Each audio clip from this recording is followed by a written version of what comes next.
that's why I started. Yeah, That's probably because what it I'll was be a teaching little most. active, you still could make it, there's so many things that you could do on top of that, plus and with. could introduce them without scaring them and actually make them realize the benefits of it. Yeah, So there's a lot, and I do oftentimes recommend for people that are interested but on the fence that the low swing is great, and it doesn't have to be a low swing gentle class, it could be a low swing active class. I have been a little surprised that in Seminole the low swing class has not taken off. So I think what we just need to find a few people that start taking it, and then they'll tell their friends, and then it'll build from there. Because I feel like that community is at that. I need to tap age. into that community right there in the Seminole area. It's an active older. I mean, I can there's get all those sorts. people. Yeah. So I just need to find them. Where are they? I need to, pop in, leave some Yeah. somewhere.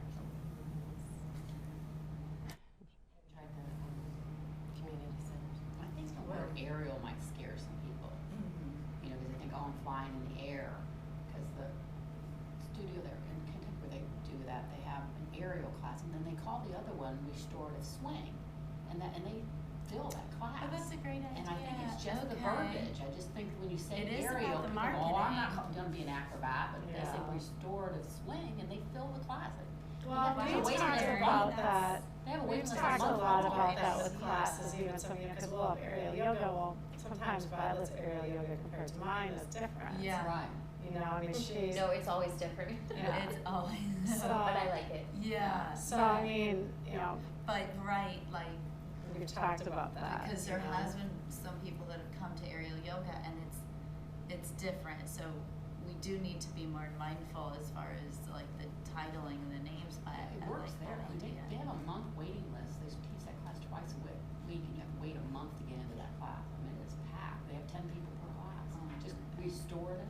Is it the only aerial place? The only place Yeah, around. so that's the other one. It's the only place around too. Yeah. Yeah. So the reason that's a Yeah, good they don't have time any for it is competition. just Like, like I told the even studio I'm gonna have teach, it's won't gonna get them take out. yoga Then they'll have 2 places class. you She can take it. just have to follow everything stretching for her. I can Supposed to hustle be her. Sometimes I I don't know slip about that, and but I'm refer to excited the to introduce shower it or whatever. But by current time, She's tells us just all very, her like spiritual 40 life is to in her. 70. She sees yoga. So Wow. She can't, and no matter how much I've explained it to her, tried to, and she's been my client for several years, and she's like, I'm not gonna discuss the yoga with you then, and I said, okay. And so we just move on past it, but she's the one that's actually coming to Pilates, and I've explained to her, I said, well, I just wanna let you know that Pilates is a combination of yoga, gymnastics, and ballet, and she's like, but it's fitness, Lynn, and I was like, okay. Yeah. So, that's how she moves over with it. Mhm. Do it as a, she doesn't get it. Hmm. It's too much or whatever. It's a little too stringent.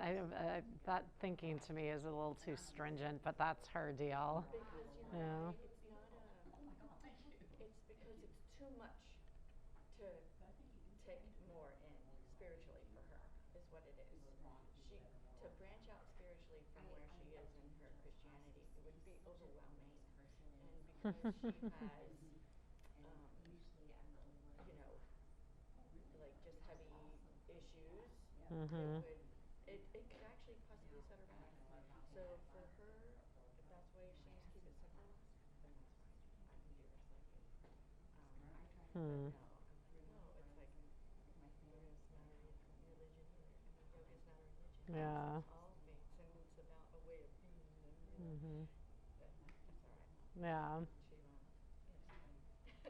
Yeah, she's not the only one I've heard that before. So, And even yeah. when they're kidding around yoga, I mean, I hear so many people in our group, will talk about, well, I don't even, they don't even sing no message. Sometimes they don't even do palms to heart center. They'll do heart thing. And I'm like, I know. no, like, you're not. I know there's nothing wrong with this. This is like a universal, I mean, think about in Hawaii or Japanese, Japan, everything. All right, we're on. Is she on? Okay.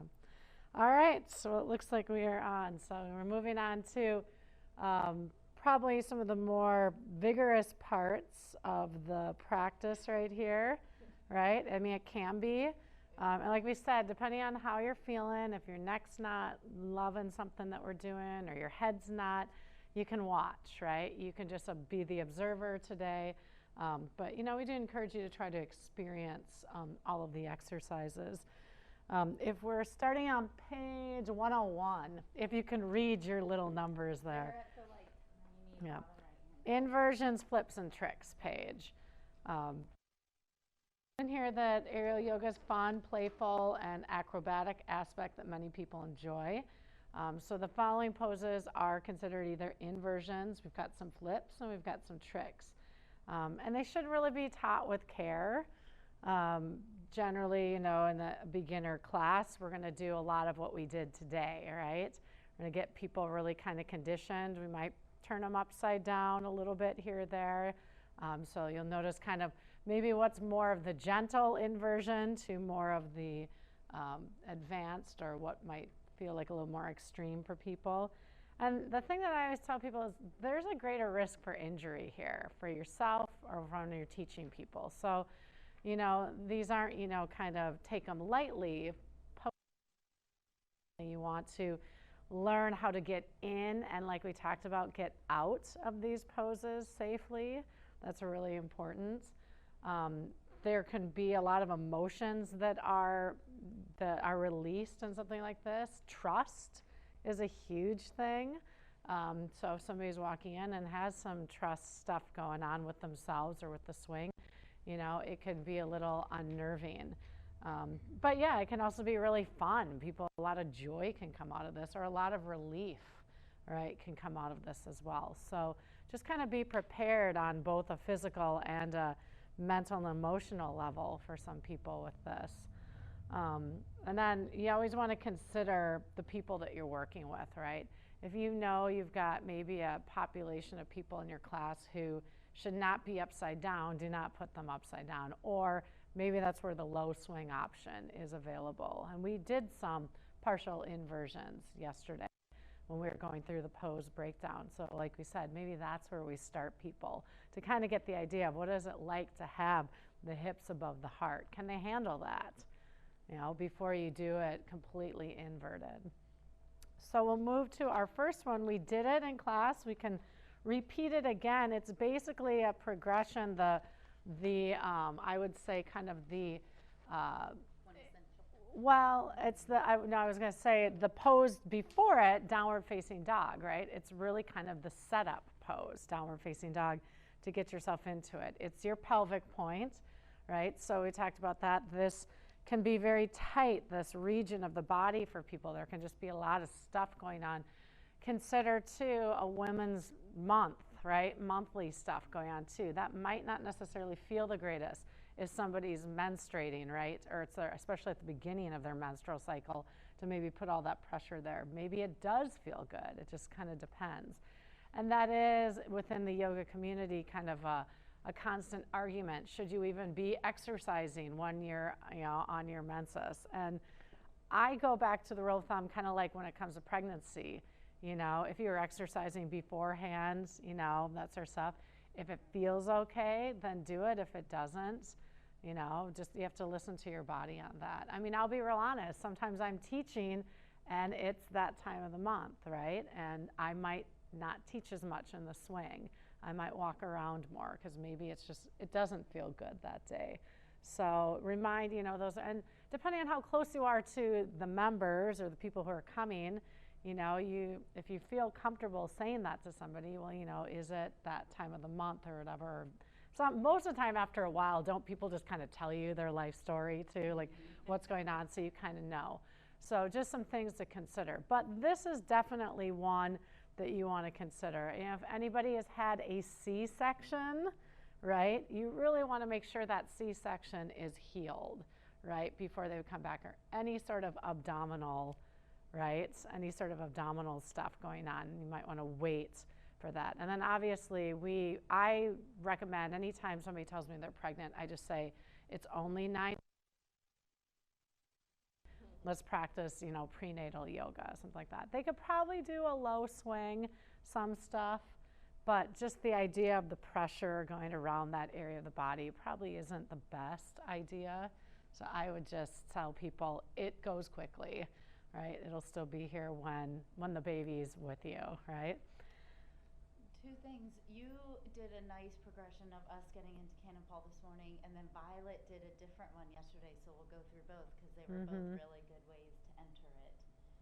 But I also wanted to mention that these are the times when if somebody's got lotion on their hands, or you know that they Sweat a lot. they sweat a lot. That this is, you know, it's something to just be aware of and consider. And I know we talked just briefly about some of the options if somebody opts to use a spray or rosin and lotion, and that's personal.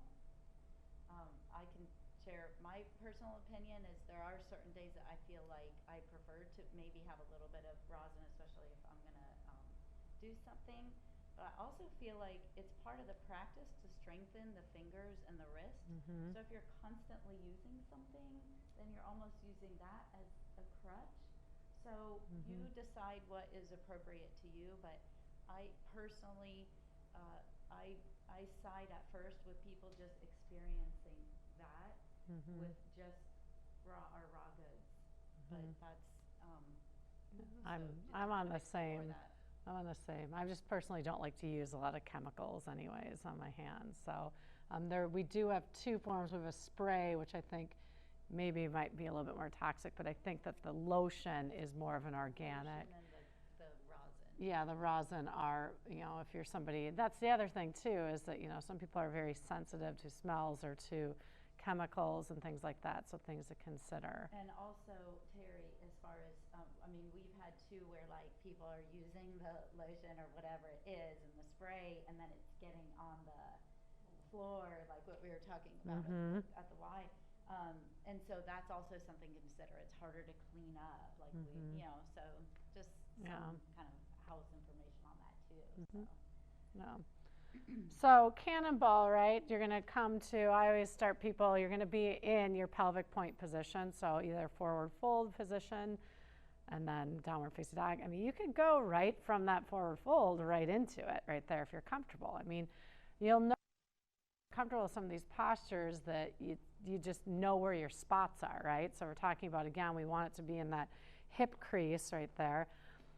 Anatomically, it's pretty, or physics-wise, it's pretty hard to fall out of this one. The way somebody might fall out of this one is if they were to lift their legs. We talked about yesterday, like the little kids will just whip their legs up and then the fabric will slide down. The thing is, what will happen though is it'll probably catch at your knees or at your ankles, so it's more just kind of a shock. But that's why it's really important, if somebody's brand new, especially maybe kids don't mind that so much, they don't get spooked out, but adults will get pretty spooked out if the first time they go in, they're sliding out of it. So it's really important to establish that they've got the right pelvic point going on there. And then, yeah, Violet did yesterday where she to the chest, right? This is very scary for people that have no idea what they've gotten themselves into or what their friend got them into. Yeah. So we'll see people all the time, you know, just, you know, I'll have people who maybe will be able to lift both knees, so lift both knees now, and then I'll say, okay, grab your, they don't want to let go with the other one. Say, really? And I'll say, that's okay, then put the other one down and just try it on the other side. So they're, I mean, really, they're still in basically the cannonball position. Yeah, they're still getting the benefit of it. So like I said yesterday, remember, sometimes you're going more for the feel than you are for the look, right? So you might not look exactly like what the picture is doing, but you're still getting, right, the massage across the pelvis. You're still getting the hips above the hearts, right? And maybe people just want to stay in down dog, right? So it really just kind of depends. I had you guys go wide so that you felt like you were really secure in there. And then as the knees drop, you pull the knees into the chest. So there's some good abdominal work going on there. I mean, then I could have you, you know, open the, yeah. You have to really use your abdominal muscles to pull everything in. And that's really what we're hoping for. I mean, when you think about it and you're tucked in this, I mean, you're doing a cannonball. Imagine you're turning upside down. You know, knees are coming to the chest. It's all abdominal work going on. So those are some of the things is when you think about right now, I mean, you can hang out there. You don't really have to turn anything on. But if you want to try and really get people to connect to the movement, right, you want to think about what are some of the muscles that need to engage to help you with that. So you all did that in class, so you want to try it again, or yeah. So go back.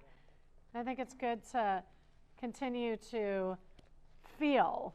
That's what I said. Go for the feel, not just the look. Because the feel is what you want to have kind of ingrained as you're trying to teach people, right? What's going on. So remember, you're pushing down, so it's coming over your pelvic region, kind of above the pubic bone, below the hip bones. Yeah, to be real honest, this is one of my kind of go-tos after I've been standing a lot throughout the day. It feels so good to just come in and hug the knees in and get that massage, right across the pelvis. And again, we talk about the head, right? I call the head the bowling ball right there. But the bowling ball that's about 20, 25 pounds of weight that you're getting a nice little traction on the cervical spine as well, and really all the way down the spine. I can feel that in my neck, loosen it up. Yeah, and breathing in and breathing out. Yeah, so it's just a nice little chill pose here. It's probably, from my point of view, one of the easiest inversions, because once you're in it, you don't really have to do much. You just get to enjoy. So, and again, some people may not find this joyful, right? Across the hip flexors there. And every day is different, I'll be real honest. Or if I haven't been on the swing in a while, if I haven't been on the swing in a while and then I go, I'll be like, whoa, I can tell the difference. So the more you practice with it, right? In some ways it sounds kind of funny, but you kind of build up a tolerance, right? Your muscles across the pelvis there crave it, right? To have that going across you. And then when you do come out of it, just remember again, hands and feet down to the floor. Make sure you engage the abs as you walk your hands and feet towards one another, and then slowly come back up. So how do we feel about that one? Yeah. And that's really, and we talked about it. I know Violet did, I did. You test too. If you are going to do a higher swing, you want to make sure the height's right. So a lot of times I'll try to do that somewhere towards the front of class. So if I do find that somebody was maybe a little too short, then I can grab the ladder, put them up one more, and then we can continue on, and I know the rest of the class. What you'll find too is not only is the swing maybe settling in, and some of these, so they will, but you're actually getting longer too when you think about it. So it's not just the swing, you are too. So sometimes the swing height might be really excellent at the beginning, and by the end, it's not just the swing that has lowered, but you have lengthened. So think about. I might be 5'3" by That's right. We'll give you a little extra right there, for sure. All right, so let's move on. Now, I don't know, some of you have maybe done this one. This one is, again, going to hit, this is your bound angle pose or butterfly. So what's nice about this pose is you can choose to invert, or you don't have to, right? So you can still get advantage. This is a pretty big hip opener that we're moving into. So then we've got actually three or four steps, yeah. So oftentimes, a student will start before going in the inversion multiple times. Yeah, so here's the deal with this one. You want to make sure your hips are ready for it, right? Because you're going to go into a deep butterfly, a deep bound angle position. So you got to know your clientele. If you've got a lot of people with knee issues, this might not be the best pose. If you've got a lot of people with hip issues, right? So hips and knees are a big one. Then the other thing is that you are going to have to flip forward, which can be very scary for people. So we're going to show you a couple ways that you can assist people to get into this. So you're going to have a bind around the ankle and a bind around the hip. It's going to wrap around that same region we just did for cannonball, although it's really going to follow the creases of the pants. So that could burn a little bit. So I'll be very, or bites, what we call. People are very sensitive around the feet. So we'll see how this feels for the high arch, right? So let's have Emily show. We're going to go through the steps, and then we'll walk you guys through it. So she's going to step up. You have to come to it from a standing position. So again, I did a lot of stuff today with you guys to try and warm up those feet a bit. All right, so how we cue this is her body is going to go back, her knees are going to bend, and her feet are going to come together like a butterfly. So here's where she's going to start the bound angle pose. It's very important that she matches up the toe. Yeah, people sometimes will have one foot ahead of the other. Make sure that your feet are perfectly together. Then she's going to bend the knees. Notice she's behind. The knees come behind the fabric so that she starts the bind around her ankles and around the front of her hips. Haven't moved yet. Hands haven't moved yet. So you might just get people here and say, okay, what's going on? Especially with the deep knee flexion going on. And it's only going to get deeper as we invert. So that's what we need to know. Because right away, if somebody says, oh my gosh, this hurts my knees, I would have them come back up. Maybe just work coming down and up, a few times. See if it alleviates it. But if it doesn't, then we might say, okay, let's find another way for you to do butterfly. All right. Just ask a quick question. Yep. When you, if I can ask you to step back up, when you push your feet apart, are you using your feet to do that, or what are you using? Your hip. So you're doing this. Yeah. Okay, thank you. You know, Dawn, when you're on the reformer and we put weight on and we have you slide out and in, those are the muscles we want you using. So think of like a Pilates leg slide. Okay. Those are Thank the you. muscles. Thank Your abductors are really hard. Okay, so we'll go back step 1. All right, so that's page 103. Now, the next part can be really scary because I'm going to ask her to release one hand and bring that hand in front so that she gets the fabric behind. That's very scary for people because all of a sudden it's like, oh my gosh, you're holding on. And then I'm going to ask her to do it with the other. Now, she is in. So that's why I always tell people, I go, you're in now as long as this fabric stays behind your shoulders. So maybe bring the hands to the heart. Or maybe hold on. That's a little scary, right? So now she is in her butterfly position. Again, knees are doing a lot of flexion right here. So then we're going to say you could stay here, or now here's where the inversion part comes. Now it's very important where your grip comes.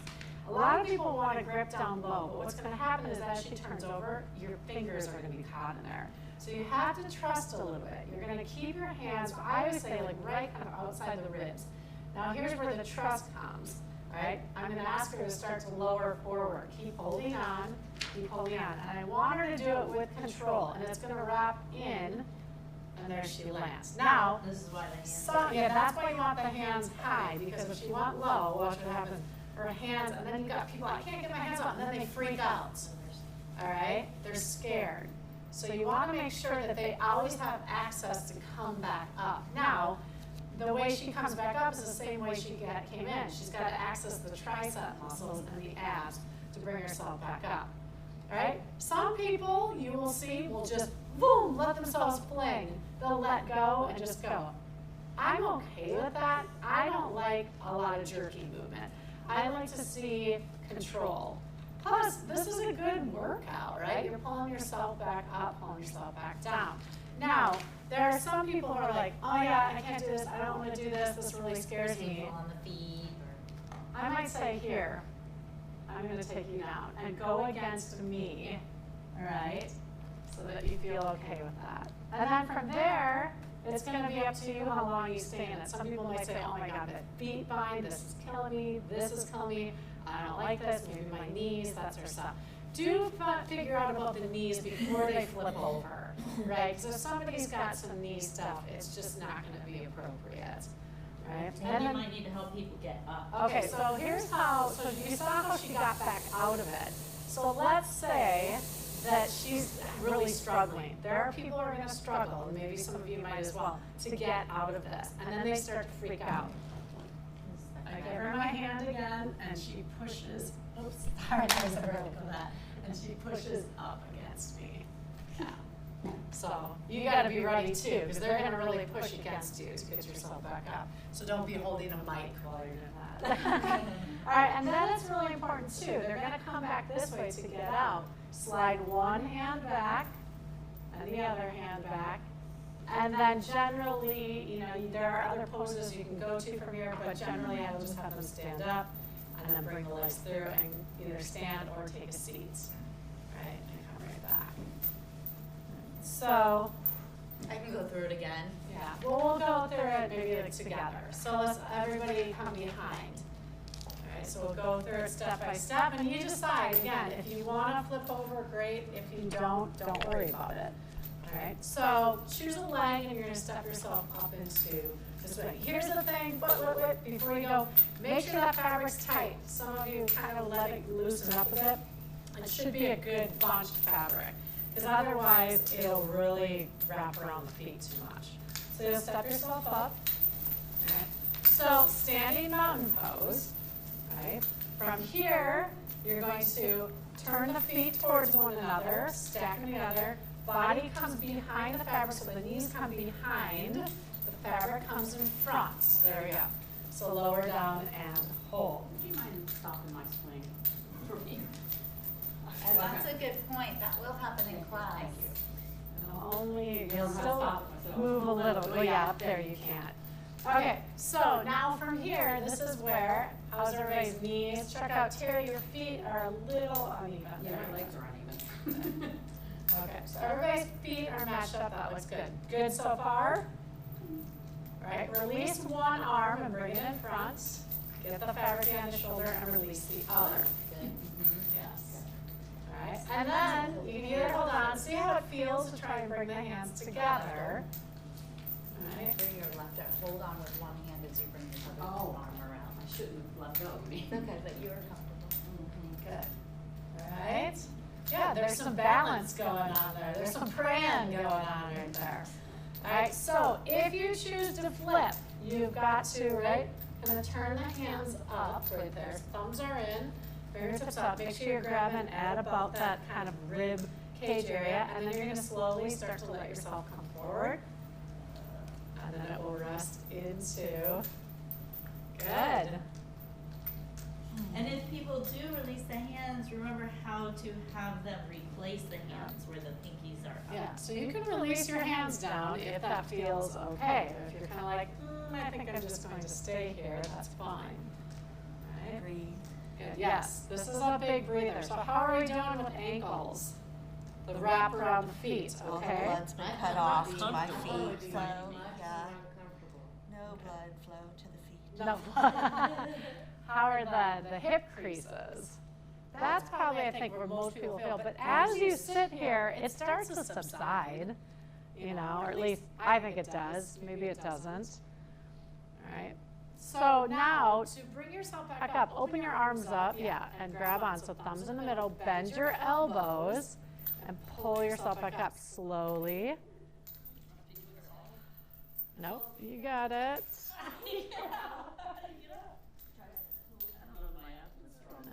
Is your grip right? So I'm trying to think here. Yeah, your grip's right. Okay, just try it one more time, Terry. And then, so what you're trying to do is arch your back. Don't arch your back. Tuck in, tuck in, tuck in, tuck in, tuck in. I'll help you in a second, but I want to try and get you. All right, so tuck. Like your biceps, tighten the core. Okay, so grab onto my hand with both hands and push up against me. Whoa. Yes, I got you. I got you. Yeah. All right. I don't know if it's a lack of arm strength or abdomen strength there. It's a little coordination. Is what it is. Yeah. You might be able to do it. Yeah. Well, we could try it later too. That's the other thing. So yeah, you get warm in these positions, correct? Inversions make you pretty warm. So yeah. So those are some things to think about. So what do we think about that one? Yeah. Have you done it before? Yeah. No. Have you done it? Oh, okay. No. Oh, cool. All right. So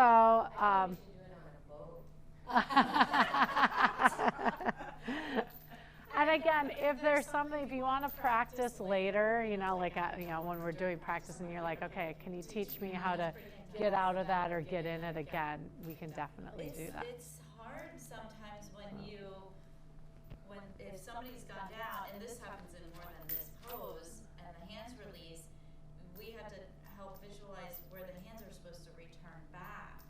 So let me, because I was going to, everybody came out of it, I want to show you, because I will usually do this when I get people out of it. So let's say, yeah, you come through and people let go. I always say, okay, because a lot of times people will forget how the grip goes. So I'm like, jazz hands, thumbs in, fingers wrap around.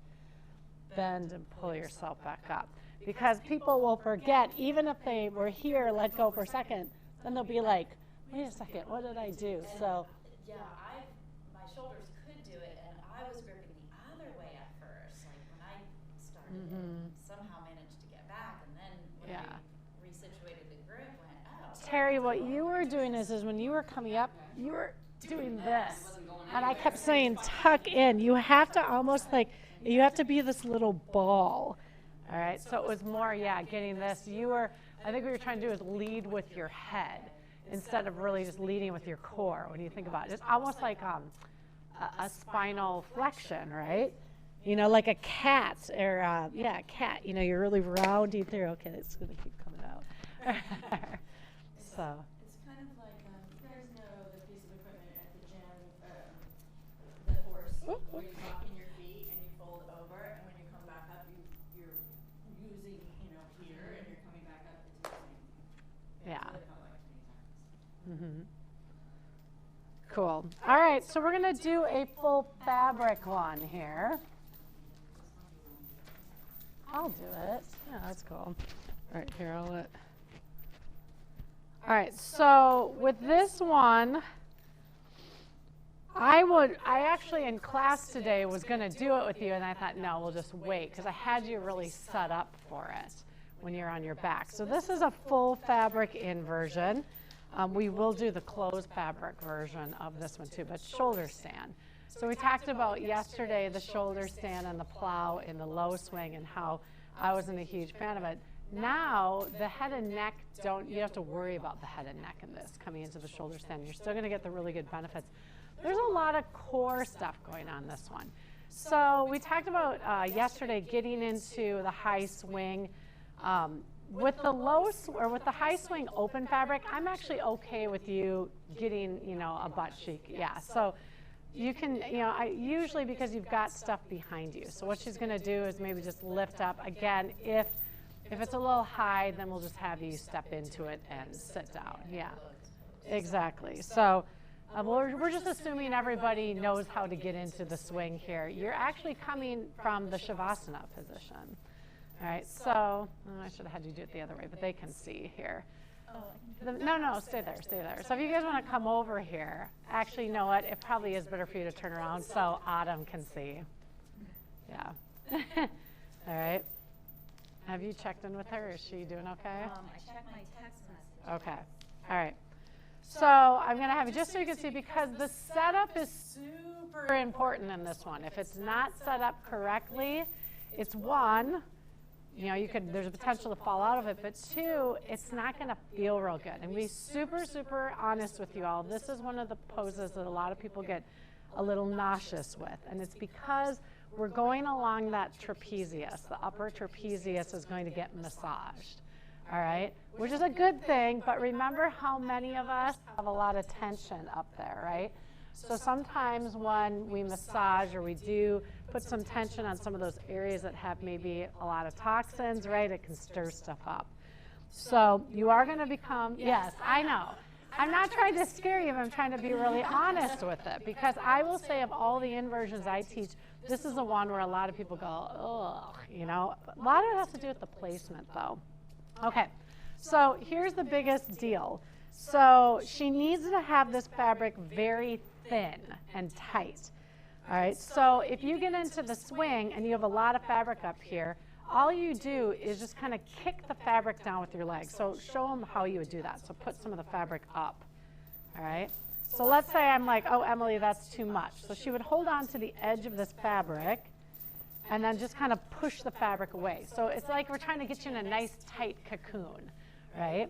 So the other thing is everybody's shoulders are a little different. Some people have more rounded shoulders, broad shoulders, so it's going to really depend.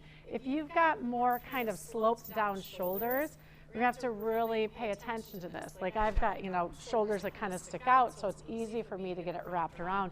But sometimes I'll get women who don't have a lot of definition in the shoulders. So you want to make sure that it's going to go all the way around kind of the front. I always say, can you make a little collar with it? It should be able to make like a little collar. All right, that's probably a little bit too high though on her neck. All right, you really don't want it to be going into the neck. You want it to be right at kind of the base of the neck. So, maybe like even where that bra strap is right there, that's probably about where you want to go. All right, the other thing is look at right here. Her head's hanging out in space. So as people are getting set up, their necks might be getting a little sore. So yeah, right now she's supporting it. We don't, I'm moving slowly through this, but hopefully it'll move a little bit faster. All right, what?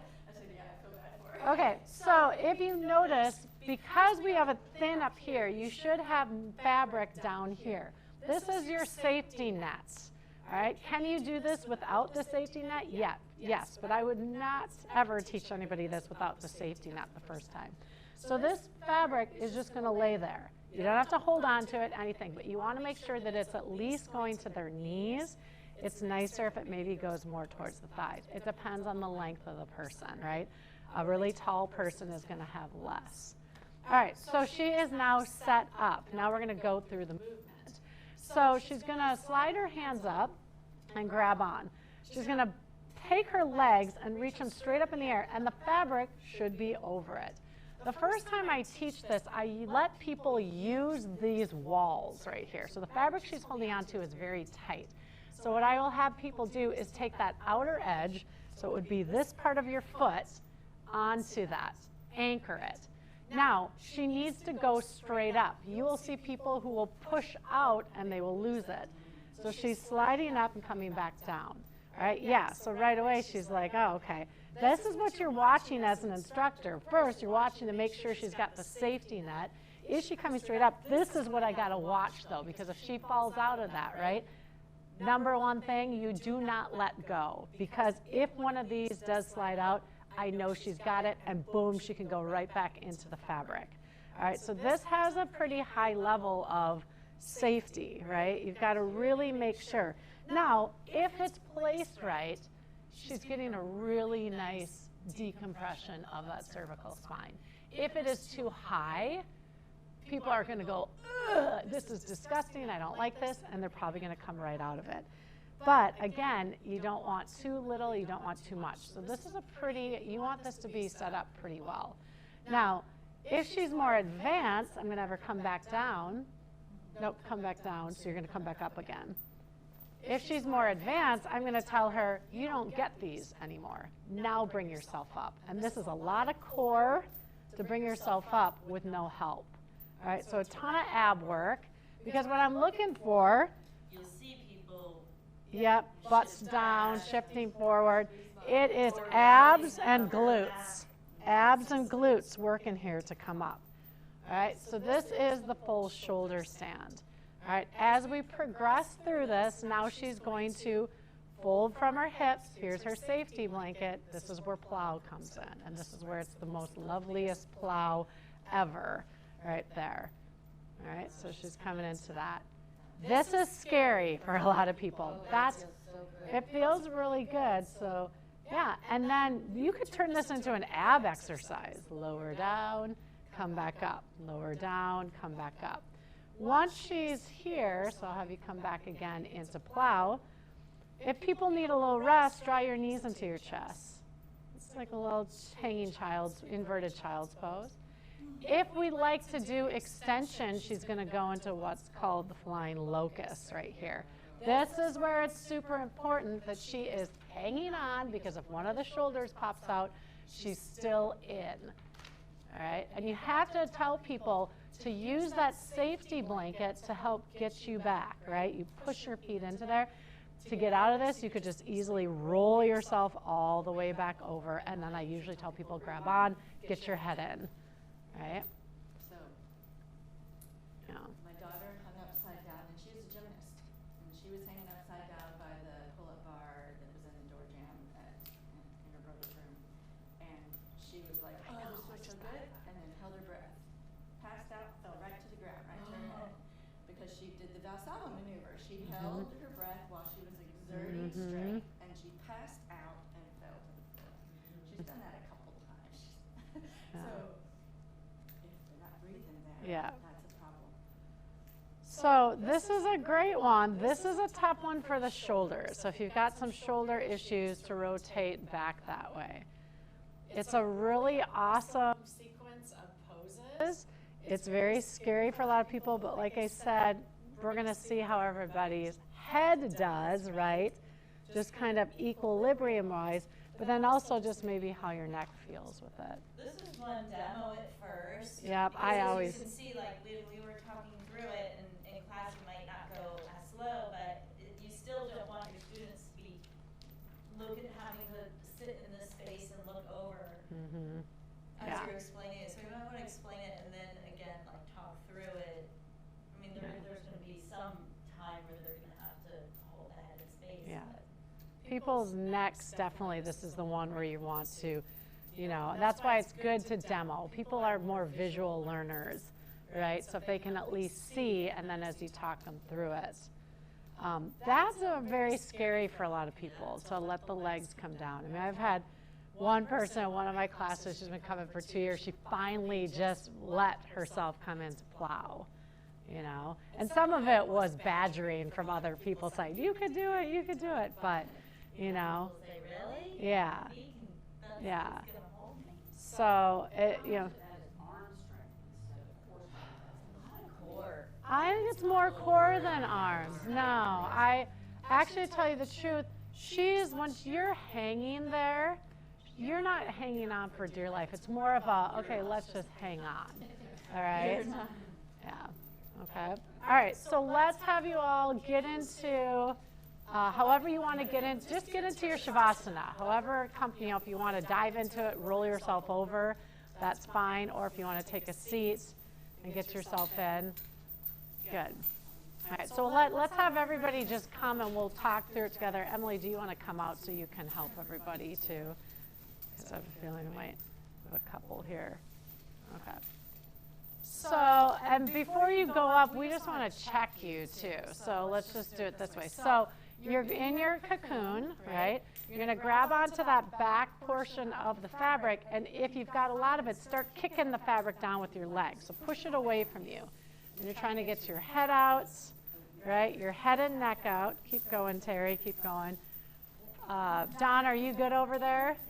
Okay, I know you've done this one before. And then let's go even just a smidge more. Okay, so now, right here, you always want to test, right? Make sure you get a little bit of collar. Now with you, remember you've got an issue. One of your shoulders is elevated higher than the other. So like right here, I can tell, there we go. Good. Better. Okay, and your fabric is ready over your legs. You're going to grab on here. You're going to push your legs straight up in the air. All right. Now, remember what Emily did. Take the outsides of these feet, find that.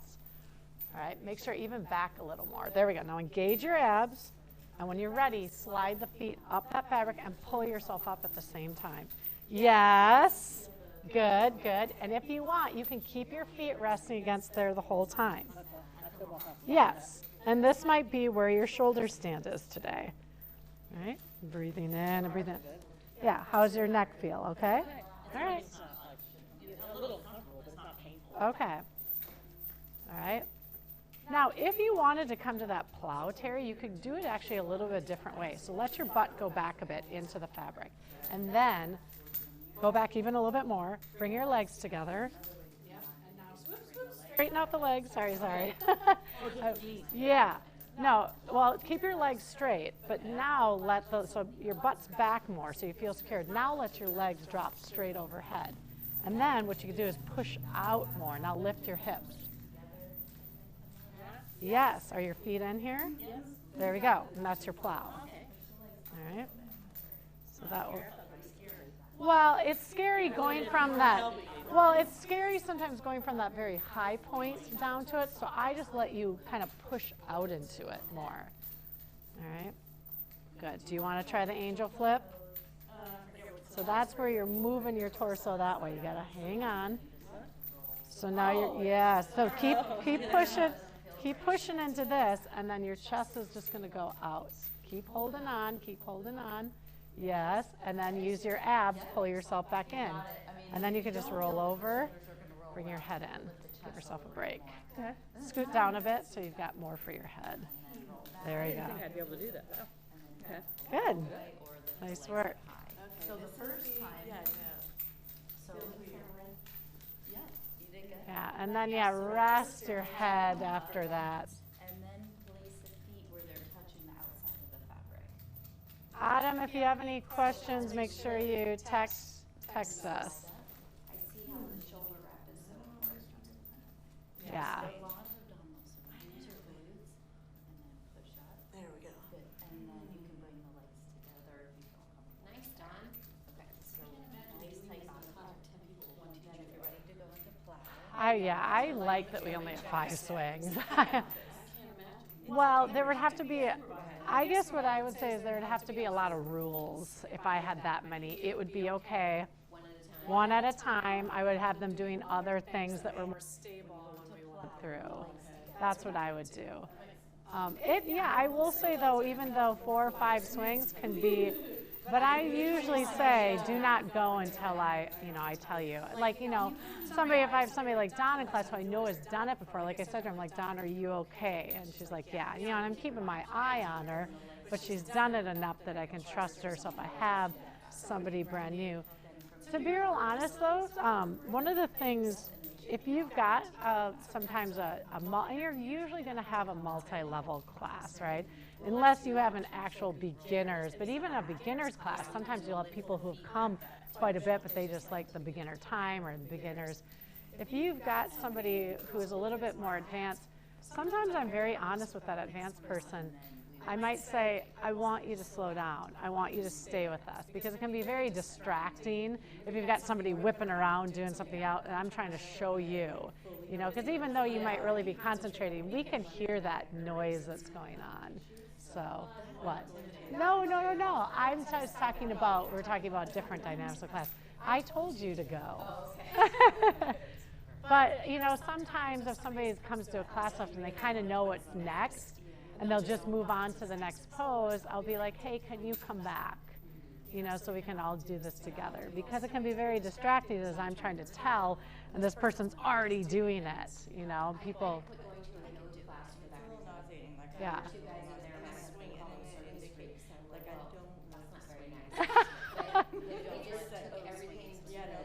Extreme. Yeah. Yeah. And that, from my point of view, is a little bit lacking in the instructor, because the instructor should have a little more control. I would, as an instructor, because I have had that where, one of the most annoying ones is everybody's in Shavasana, and there's somebody in the back trying to do a handstand. And I'm like, excuse me? So I will a lot of times go and talk to them afterwards and say, I understand that, you might want to do this, but it's very distracting to people. So, and I would say to them, what I would suggest is after Shavasana, stick around, and if you want to do a handstand, that's fine. But I'd like it to be done, when everybody is done.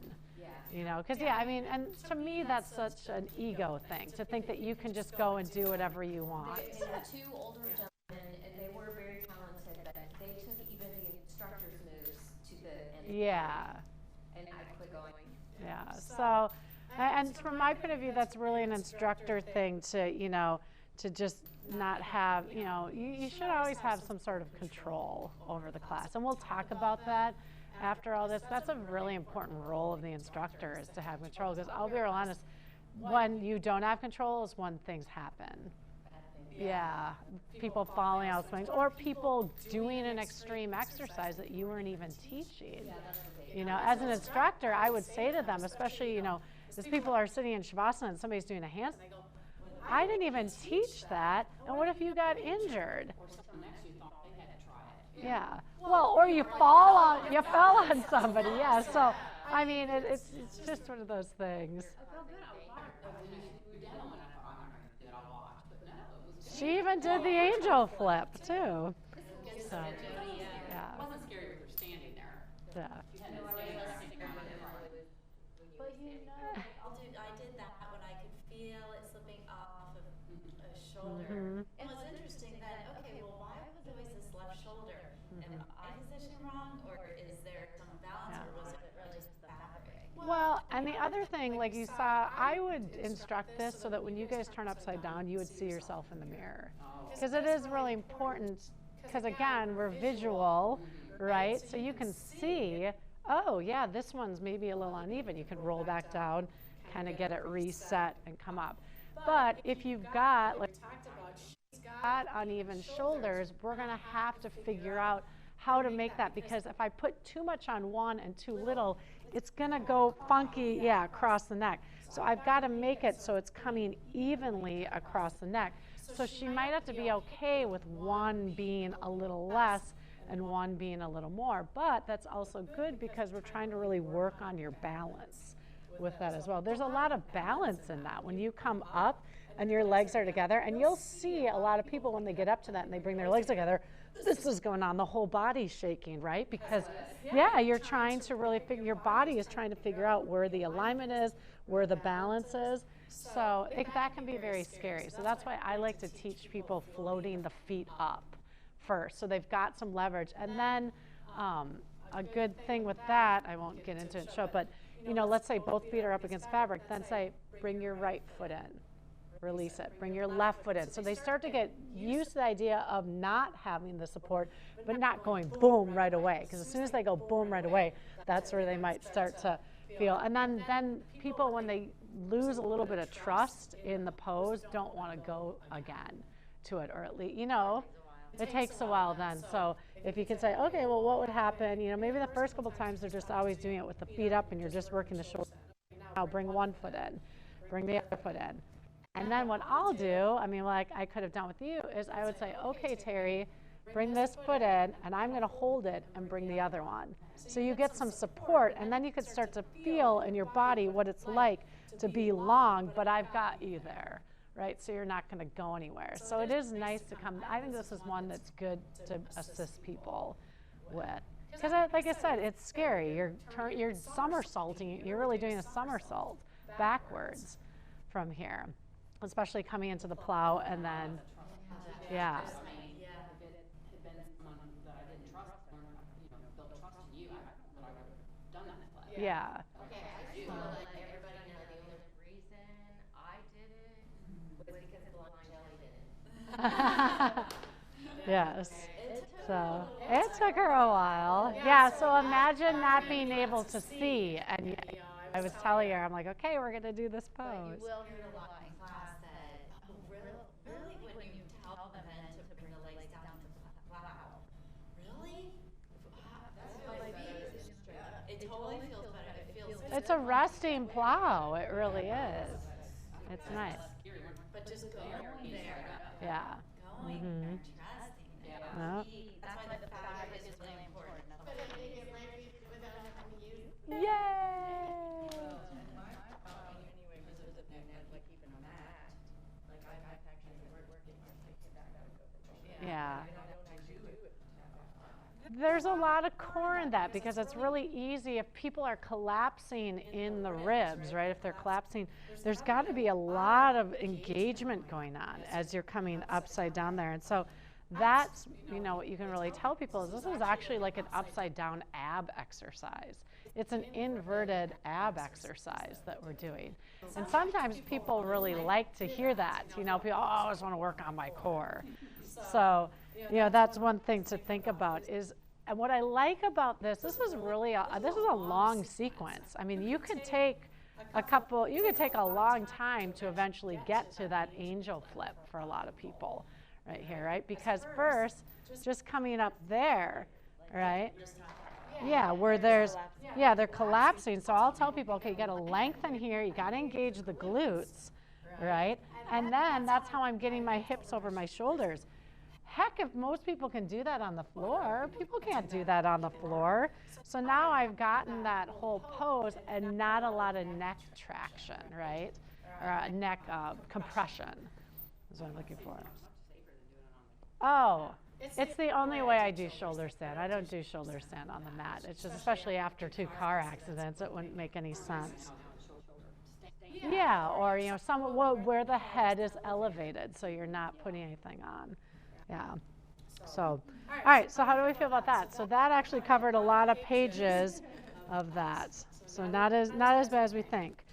All right. So grab a drink of water if you haven't, because now we're going to go through another longer sequence. I would lead. Let's do that. Yeah, because I think that's kind of one where I have a feeling some people are going to say no.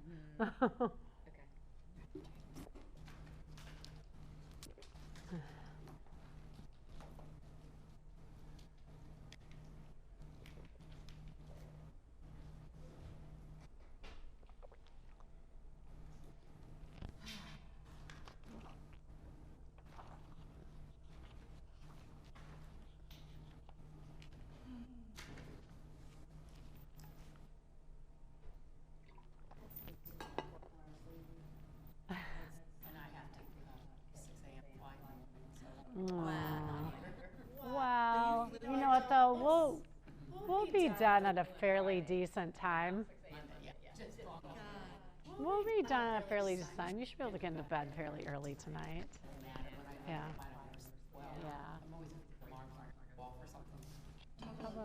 How about you talk this one? Oh gosh, yeah.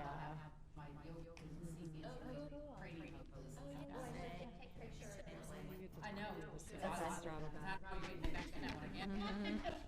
Yeah, that would have been nice. So we're going to go to the straddle back. The studio they'll want to see. Cool.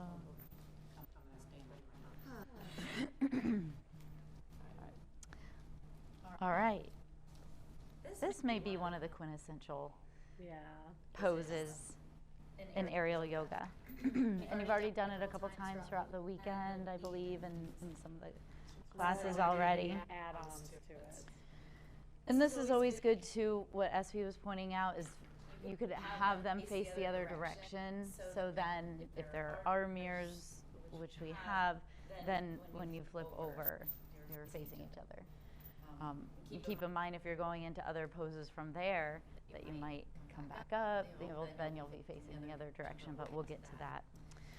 So real important, this is another one that somebody's hands might shift. So you want to have them keep the hands in the same place. And it should feel like you've got to find your sweet spot.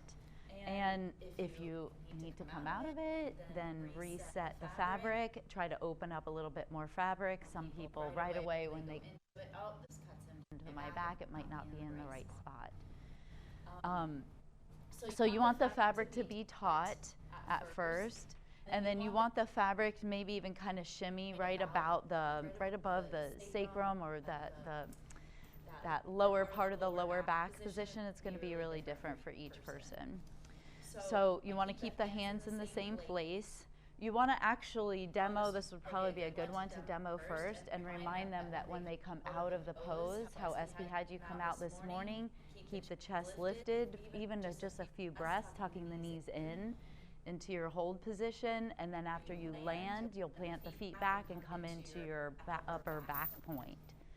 But that might go all over the place when somebody gets into the pose and not sure that they want to stay there and they just flip right back over. So just do the best you could to cue it. Remind them first that we're going to go into this inversion. Let me show it to you first. I'll walk you through it. And then when we come out of it, pause for a couple seconds halfway and then go into your low back point. So she's going to keep the fabric nice and taut. When you lean back, this is a lot of core. She's got to lean back and bring the legs out wide. That's real important, is kick the legs out wide. And then have them connect the thighs into the fabric. And this is where she can lighten up on the grip here. And then from here, some people really hold on. They prefer to hold on because it's kind of a scary feeling to let go. Maybe have one hand come down to the floor. This may or may not happen on their first time. And then the other hand comes down. So you have to really just walk people through it. Even cannonball, going back to the first one that we did this morning.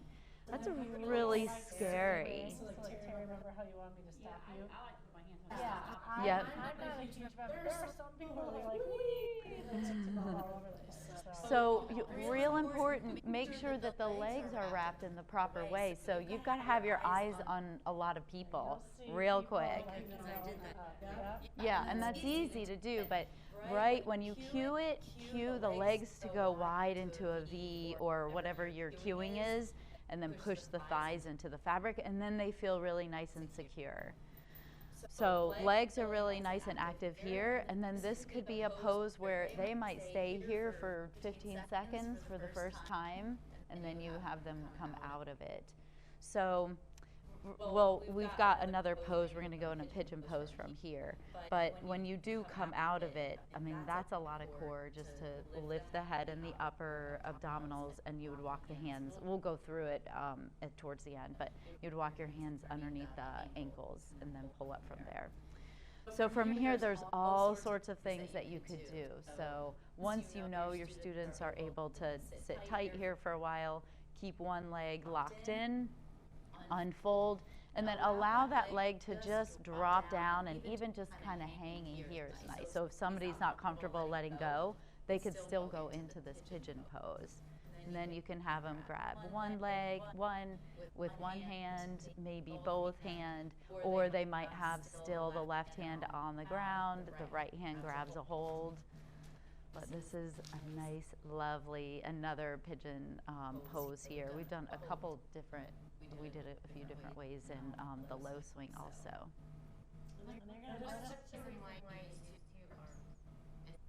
It's really nice for the shoulders. King pigeon on the mat, so if I were seated, would be coming back. Actually, it's really reaching back this way. Most, people can't work this way. It's a great way. Most people can't do this on the mat. It's really hard, and now not having a focus as much. Yeah, it is. But some people are afraid to let go, right? They want to keep the hands down. Or you don't even have to do it. I tell people, sometimes I'm flexor stretch. There. Just letting the legs hang. So then we do go to, I believe, shoulder stand here, or handstand. So from here, a lot of inner thigh, and also depending upon the height of the fabric will depend on how much upper body you're going to need to work. So you'll bring the knees, start to slide the knees a little bit center, and then slide the legs up the fabric and keep squeezing through the inner thigh, and the feet have to be nice and active in this position too. And then you could work the upper body and keep pressing the hands in. You could start to, if you want to release the hands, if somebody's comfortable, keeping the legs really strong and active, and then release the hands, and that's always kind of a fun pose. The really crucial thing with this is your feet have to stay in. If a foot comes unhooked, there's a tendency, oops, I'm going to figure it. This is where I have actually seen somebody fall out. Now, generally it's just one leg and then they catch themselves. But it's very important that the feet stay active. So we're talking about, for some people, this is uncomfortable. There's the arch right there. And it's a big bind around the calf muscles as well, and into the inner thighs. So, there's some binding going on here. Yes, tradition, right? Coming right up. It's a lot of abs. You'll see this. Or you'll see people try to push themselves, like they're walking themselves, and I'm like, when I came to it, you have to really cue where the hands are going to be, right? The hands need to be in alignment with the shoulders. And the elbows need to be in. People are going to come out from here. You've got to have their hands and their elbows and shoulders properly aligned. And then it's really everything working together. It's not that much arms, especially if you're high up. If you're low in the swing, it's gonna be a lot of arms, it's a lot of abs to get yourself up there, cause your legs aren't really doing anything.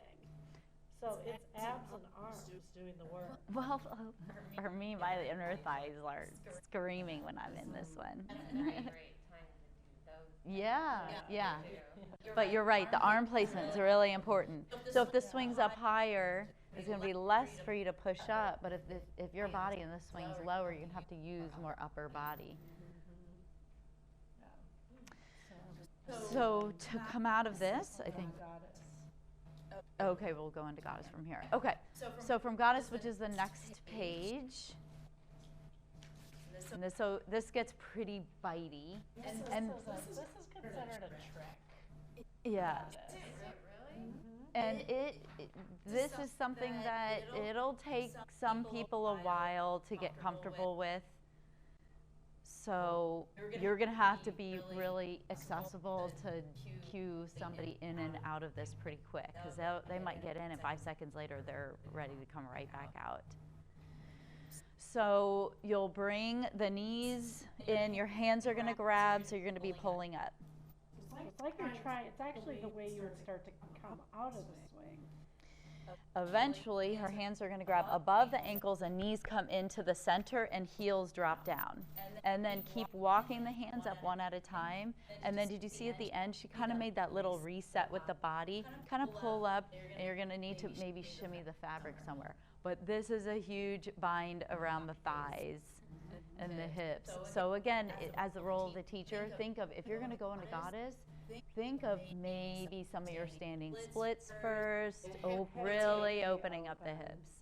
So, I just both my hips adjusted. I was like, so I mean, this is one of those that if you can tolerate getting into starting to it, get a little tingly because of the bind. So then coming out of it, slide the hands down, slide back, because they'll be wondering how to get back out real quick. The feet, you've got to lock the feet back in, walking the hands back, and then you can reset back into your low back point. ready to come back out too. So to come out of it, then she's already up, elbows tap slightly onto the fabric. I like to hold there for those few seconds and then come back into that high back point and just reset. But goddess is really nice once somebody can tolerate being there. And there's a lot of different variations from there that you can play around with. But it's it's kind of the pose that if you want to eventually start to do more of the tricks and flips, you've got to be able to do. You've got to be able to pull yourself up with just your upper body and your ab strength, because then a lot of those tricks and flips, right, you're just kind of hanging up there, the legs aren't doing any work.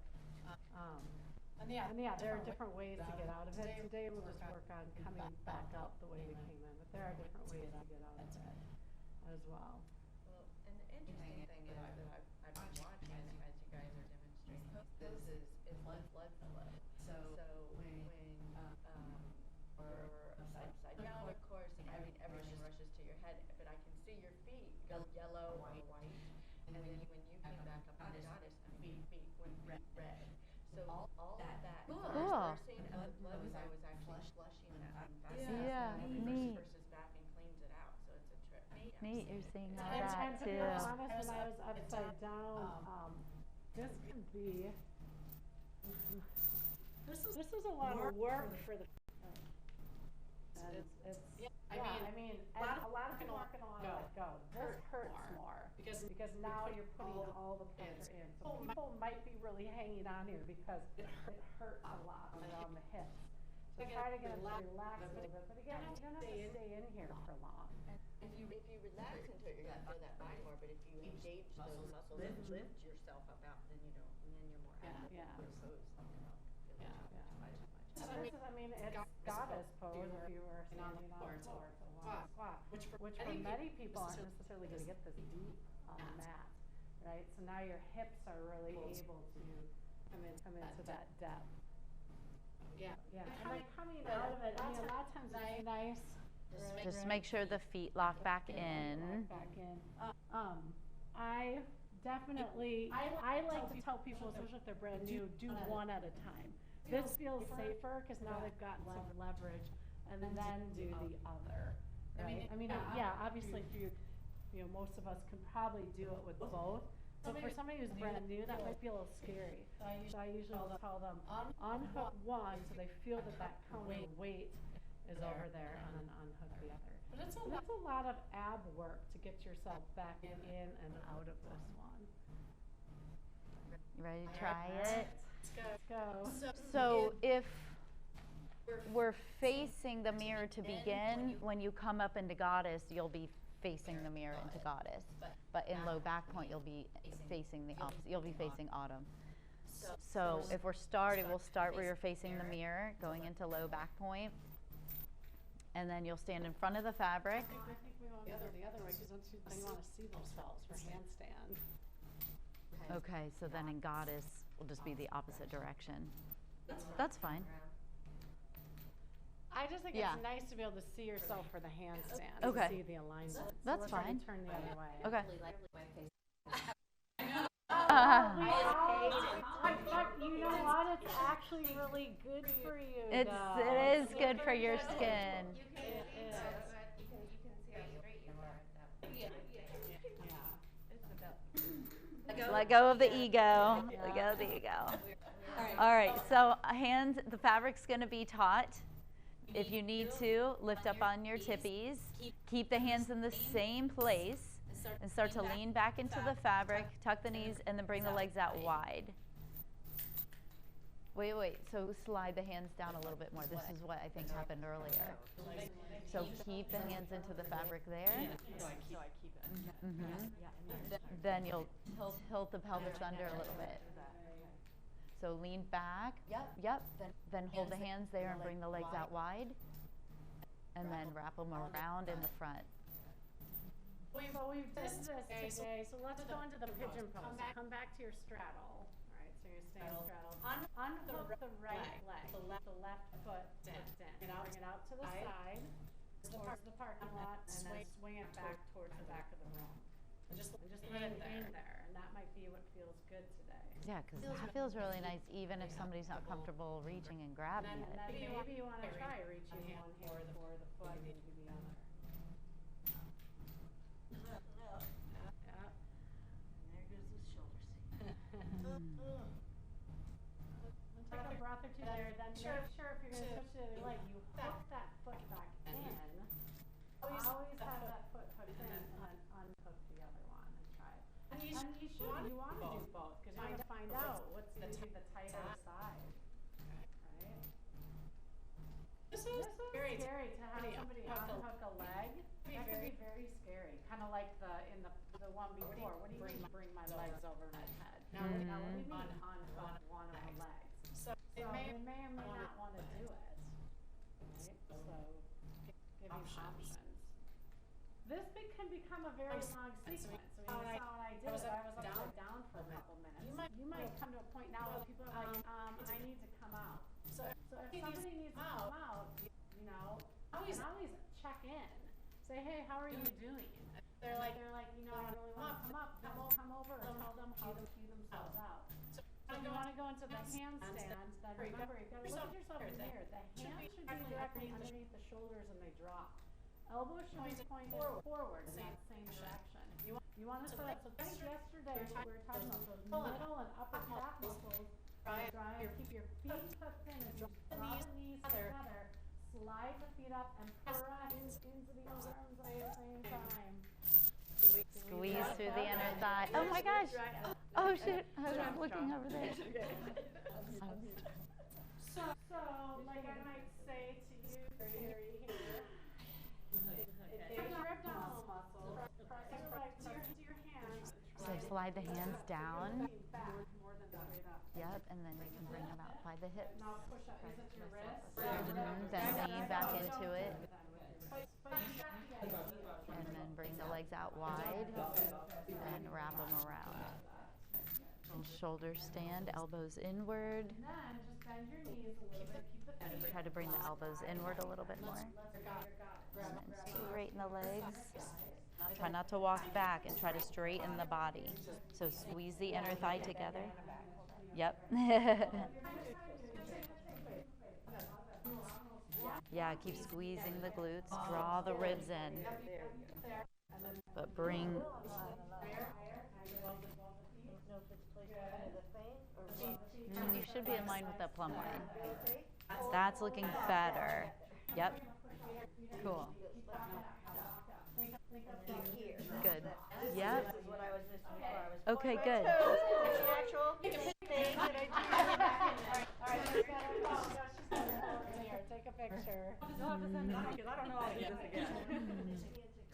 So, Thank you. Soften your elbows, soften your knees. All right. Thank you. Now, draw your shoulders onto your thigh. And then so people down for a couple breaths here. Taking from upside down to upside right. Yeah. One hand to take the lead and grab it above the belly, and the other. And then bring them together through the background. So keep walking up. Good. Yes. Now feel the numbness. Okay. So now all we're going to do is slide your hands down, let your butt drop. Slowly. And your feet will pull back in, just like that. And you can pull yourself up and maybe shimmy the fabric a little bit. Yep. So when you come out of it, you'll come out the same way where you go. Then walk, yep, make sure the ankles stay connected in. So what's happening is your hands are forward.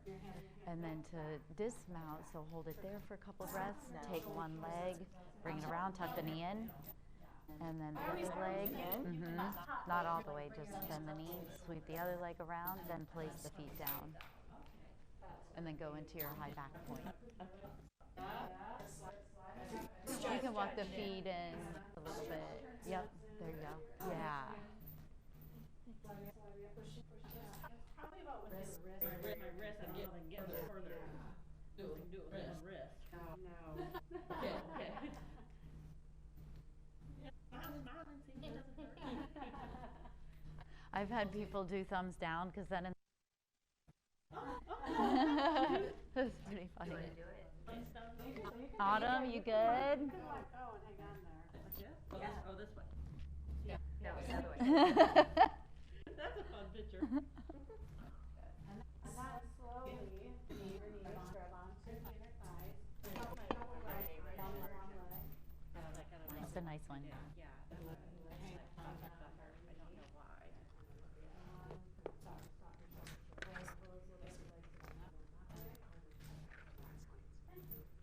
So the reason my foot slipped out is because I went into my natural stance for handstand, which is to point my toes. Yes. Okay. So it's a little different to push through the flat.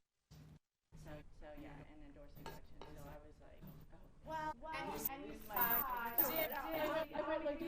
other leg was still in, so it's not as scary as, And you practice handstand, so you know, but you can see that somebody who's maybe never done that. That's why I'm always like, feet have to stay active enough, because I have seen that, and that's exactly what happened before. Somebody, I mean, but their hands are already down, so a lot of times what will happen is the foot will just come down, and then they catch themselves, but it can be startling.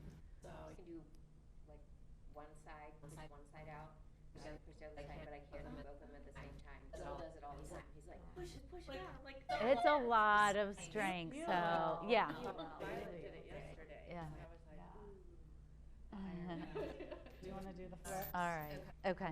Okay. Emily will be our flipper today. All right, so we did throw in a basic flip, right? Now, the way actually we have it in here, I want to teach it actually a little different. I want the fabric behind you. So we took a picture of it. This is actually a harder version to do. So we can show it, but I want to show you what I would say is maybe the more accessible way for people to come into what we call a basic tuck and then possibly into a flip. So what a flip is right, you're flipping around 360 degrees. You're creating a circle. So we're on page 116. Yeah. Okay. So you're going to come into, in a sense, that high back point position. All right, so she's put it on like a jacket. Now, Violet did a little bit of this with you yesterday. Some of the ways to prep to see if people are maybe even ready for this or even willing is to just see if you can hold yourself up. All right, so that would be the first thing. Yep, without the shoulders, so in really good frame, the upper body, the abs really have to work here. So that's really what we're looking for. All right. Now the reason we're going to teach it this way is that this becomes your security, right? Because you're going to have to go into that position that she just did, and then she's going to maybe quarter turn herself. And she's not using the fabric, but guess what? Show somebody who maybe needs, right? That person can rest into the fabric. And really, you actually kind of almost came out of that from straddle back, right? When you were balancing there. So you know you've been there before in this little tuck position. So if I'm teaching somebody this, let's just see if she can get there and just hold it, right? And you, again, as you get tired, so maybe she starts out, she's not in it, but as she gets tired, she might lean into it. It's a great abdominal and upper body exercise. Now, as she moves into the flip, this is all about, and anybody who's had a gymnastics training, right? It's all about spotting, right? You need to spot where you're going to land.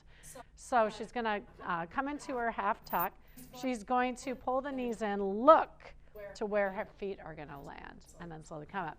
Now realize that's quite a bit of shoulder rotation going on there. So you've got to look at your demographics again. If you've got somebody with a shoulder issue going on, somebody who's had a torn rotator cuff, something like that, a flip might not be very appropriate for them. All right, but this is also can be very scary for people. You're going backwards, right, up in the air. This is another one where you must hold on, right? If you let go, that's where it's going to be a little scary, right? So people have to understand that they're in control of this, all right? So you have to hold on, but we've also given you that little security blanket. So the other thing is you can work at this. Let's say people are having a really hard time just getting both, let's say they can hold themselves up, so they'll come up, but they can't, you can use the swing as leverage. You can try. I've even seen people kind of what we call, Violet calls it the donkey kick, where they kind of kick and get a leg up, to get you there. And then you can hold into the tuck. So you can use the swing as your prop. If you are seeing a lot of your participants just really struggling to even try and get a foot up there, it's probably just not, they're not ready, right?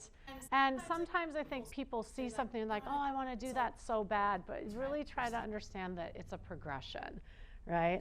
So, this is not something that I would necessarily teach in a beginner class right here. This is definitely something down the line, or if you lift up and then come back over. That is harder, right?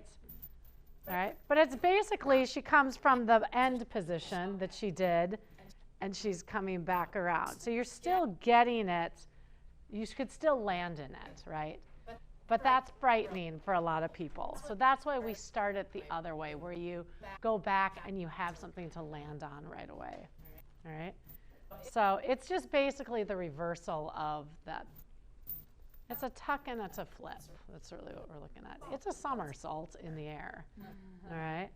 So, and some people, she's really good. To be real honest, I'm not a big fan of it. I'm not great at it either. But, it's if you want to try it, please do. If you're not interested, don't worry about it. All right? But we'll talk you through it. So everybody put it on like a jacket.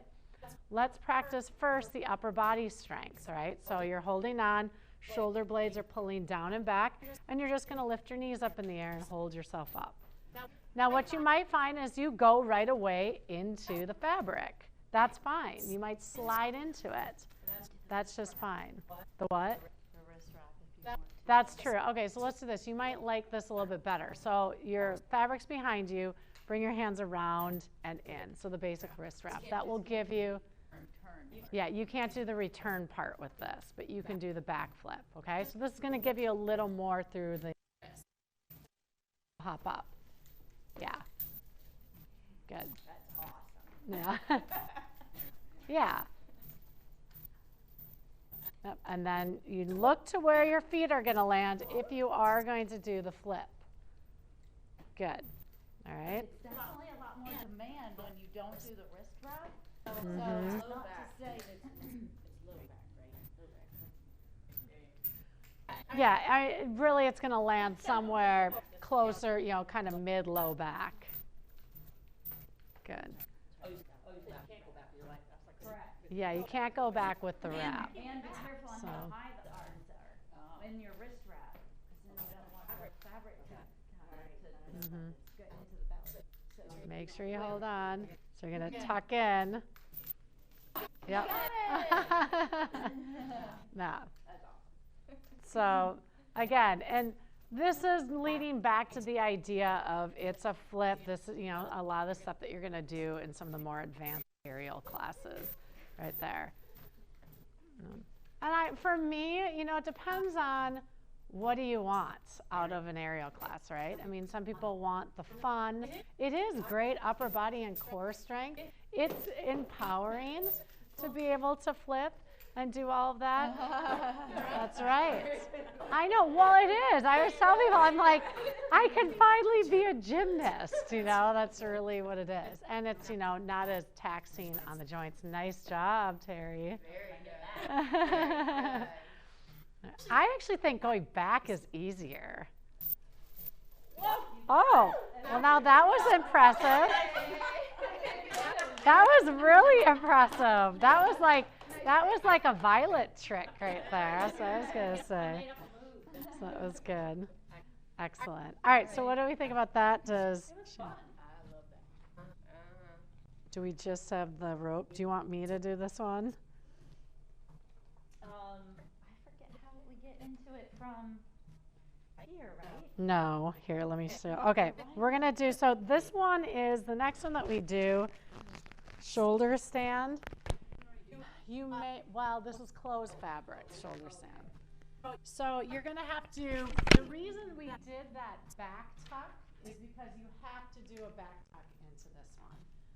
So what happens with this is this one. So it's kind of funny. You put it on around your neck. All right. So if your fabric is really high, this might be a hard one because here comes the shoulders. So remember the shoulder stand. You want it at, you know, the kind of the base of the neck region right here. So I'll demo this first before you guys come into this because you may or may not decide you want to come into this. All right. It looks scarier than it is, Yeah, though. it is. It actually feels kind of good. It does feel good. So you're going to put it around your neck like a scarf, and then you're going to come through. All right. Then you're going to take a forward fold bow, and this is where it's tough. You have to get the arms to open up here. And then this is where you come into the tuck. All right. So you come into the tuck like the other shoulder stand. You could slide your legs up, right? And you could stay there. It is a lot of work to bring it in. This is one where we recommend you hang on. Right? Now here's the other deal. There is only one way to get out of this. You cannot go any other way but the way you came in. Right? So you want to make sure that you come back out of it. Or you'll choke yourself. Yes. Yeah. All right. And then you want to come up slowly, and this might be one where you decide to go again into the high back point. So it does take that back tuck into it to come into it. So think about it for a second if you think it's appropriate for what's going on with your body right here. All right. Yeah. You try. I mean, you don't have to. You could just come into the tuck. You don't have to extend the legs up. Face this way so you can see yourself in the mirror. All right. So put it on like a scarf. Hands come through. Take a bow. And then, so yeah, actually, Jody, you have to let the arms go. You can't hang on. And then take a bow and then reach the hands up towards the fabric. That in itself is Yes. adjusted Yeah, like that's that. a little bit of a challenge. All right. Make sure you have all the fabric. Then it's going to be from the abs, right, and the arms to tuck the hips up above the shoulders. Yes, there you go, Jody. And then the feet come up. Sure, it's here somewhere. Oh, there we go. Good. Okay, scary. It's very scary, yeah. It's scary coming into it. Yeah, I'm not You're, gonna do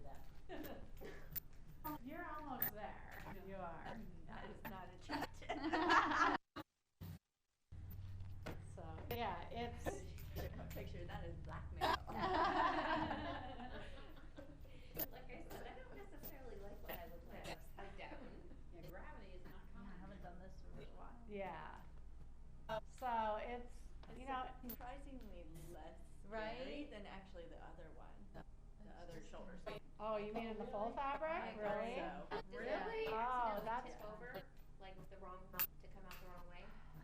Yeah, I can see someone doing it. This is one where I would want to be spotting in class. I think yeah. people are paying really close attention. That's why I have them slide their legs up.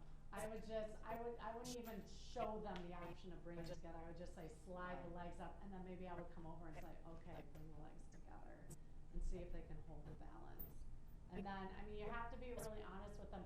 I think it would be hard to go back that way just because of the way the shoulders are rotated, and I just think gravity-wise, if you are going to fall out of it, you're going to come back the way you came. But yeah, if somebody were to go too zealous up into it, but they're probably going to do something to their shoulders if they go too zealous. Yeah. So it really has to come from. When you're in the class and you're introducing something new, there's nothing wrong with We were talking do about it, before. and then, you Yeah. know, let's just do one at a time. That's what Violet does at the Seminole Studio. Yeah. If she does something like Pegasus or something, she'll do one at a time. Fancy. Yeah. Alright, so that completes our flips and tricks for this morning. So, and want to be timely with the next portion. So why don't you take a few minutes of a break, a quick break, but then we're going to come back here and sit in discussion for the role of the teacher, sequencing, and then tying of the swing. If I can just ask one question. Oh, yeah. What would be a good exercise to work on whatever muscles it is that I am in need to? Was that shoulder rotation? Um, Getting the arm back? Do you mean the yes, flip? I Oh. couldn't, I was having difficulty with that. Mhm. And then just getting up, period, just being able to, where's the? I think it's it's the upper abdominals. Because that's similar to the shoulder stand that we did earlier. Those lats are engaged. Yeah, it's, Those I mean, lats, one thing that'll help, John, is do a wrap with it, right? So you've got a little bit more, and then you can pull up. I mean, it's a lot of arms. Arms. It's a lot Okay, of arms. that's- I mean, okay. there's no way your arms aren't working. Once they're up there, they're isolated. So, Okay. I mean, really, when you think Upper about pull it, up, start to tuck the knees. I'm start to- isolating my upper body to hold up there, and you know, my abs are then holding up the weight of the legs. biceps first, then Yeah. But to lats, get then abs. to get up and over, you've got to Yeah. pull up. Yeah. A little bit of everything. So You're leaning back with your chest. tuck the I'm knees. just trying to get up. Right. Tuck the knees So- towards so your it's so just- it's stagger the legs. And then when you come up, then tuck the back leg in. It has to come up like that to be able to come in. Okay, but I'm falling too much, so I still need to work. It's this. You can rely on this though, Biceps. getting into that. I mean, Back. when you think about it, right? I mean, you can rely on the fabric. I mean, you could even just, you know, work on that right there, pulling up and in. Work on getting that idea of how it all comes from the center to pull you up. That's good. Yeah. Yeah, rely on the fabric, that's fine. A lot of us rely on the fabric to try and get up. Maybe you were reserved in that position. Fabric was on the neck. Maybe you were trying to exert more effort than needed. Maybe. I think you were throwing your head and chest back too soon, before you're bringing your feet up. You gotta tuck first, then you flip it. Like here? Yeah. Oh, in that one? Yeah, she was, Not the she rope was one? throwing her like this, I as got it. opposed to come here. Then, come here. Oh, I thought you were talking about the rope pose. Okay, sorry. Yeah. That's okay, I got it Is now. it? I got where it's coming from. Thank you for your tip. It's all It's arms and really abs. Yeah. You All wanna right. take fiver? Any other questions? All right, and then we'll come back. So we'll do discussion, and then we'll break for lunch and for an extended lunch for you guys to have plenty of time to practice your own sequencing, and then we'll do the teach outs. Last night I was like thinking about it, I was like, what do I do? I'm just gonna like do that low swing thing. And then today I came in and I was like, times. Yeah. Yeah. Everything all right, whatever. Is that an iPhone, Mary? Yes. Okay, how to do that? Yeah.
And I in have one. Ohio, I've it's either too hot or too cold, probably 2 years or now. too many flies.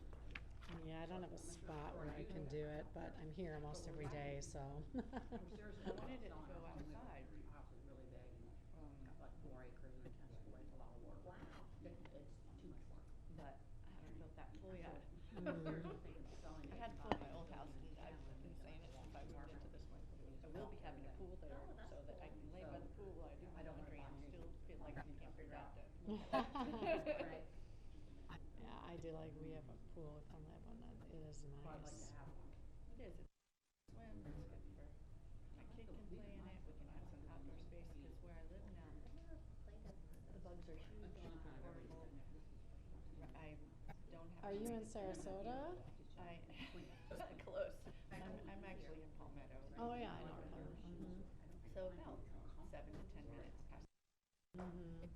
And so, you know, the exit to 75 North, it's closed right now. Oh.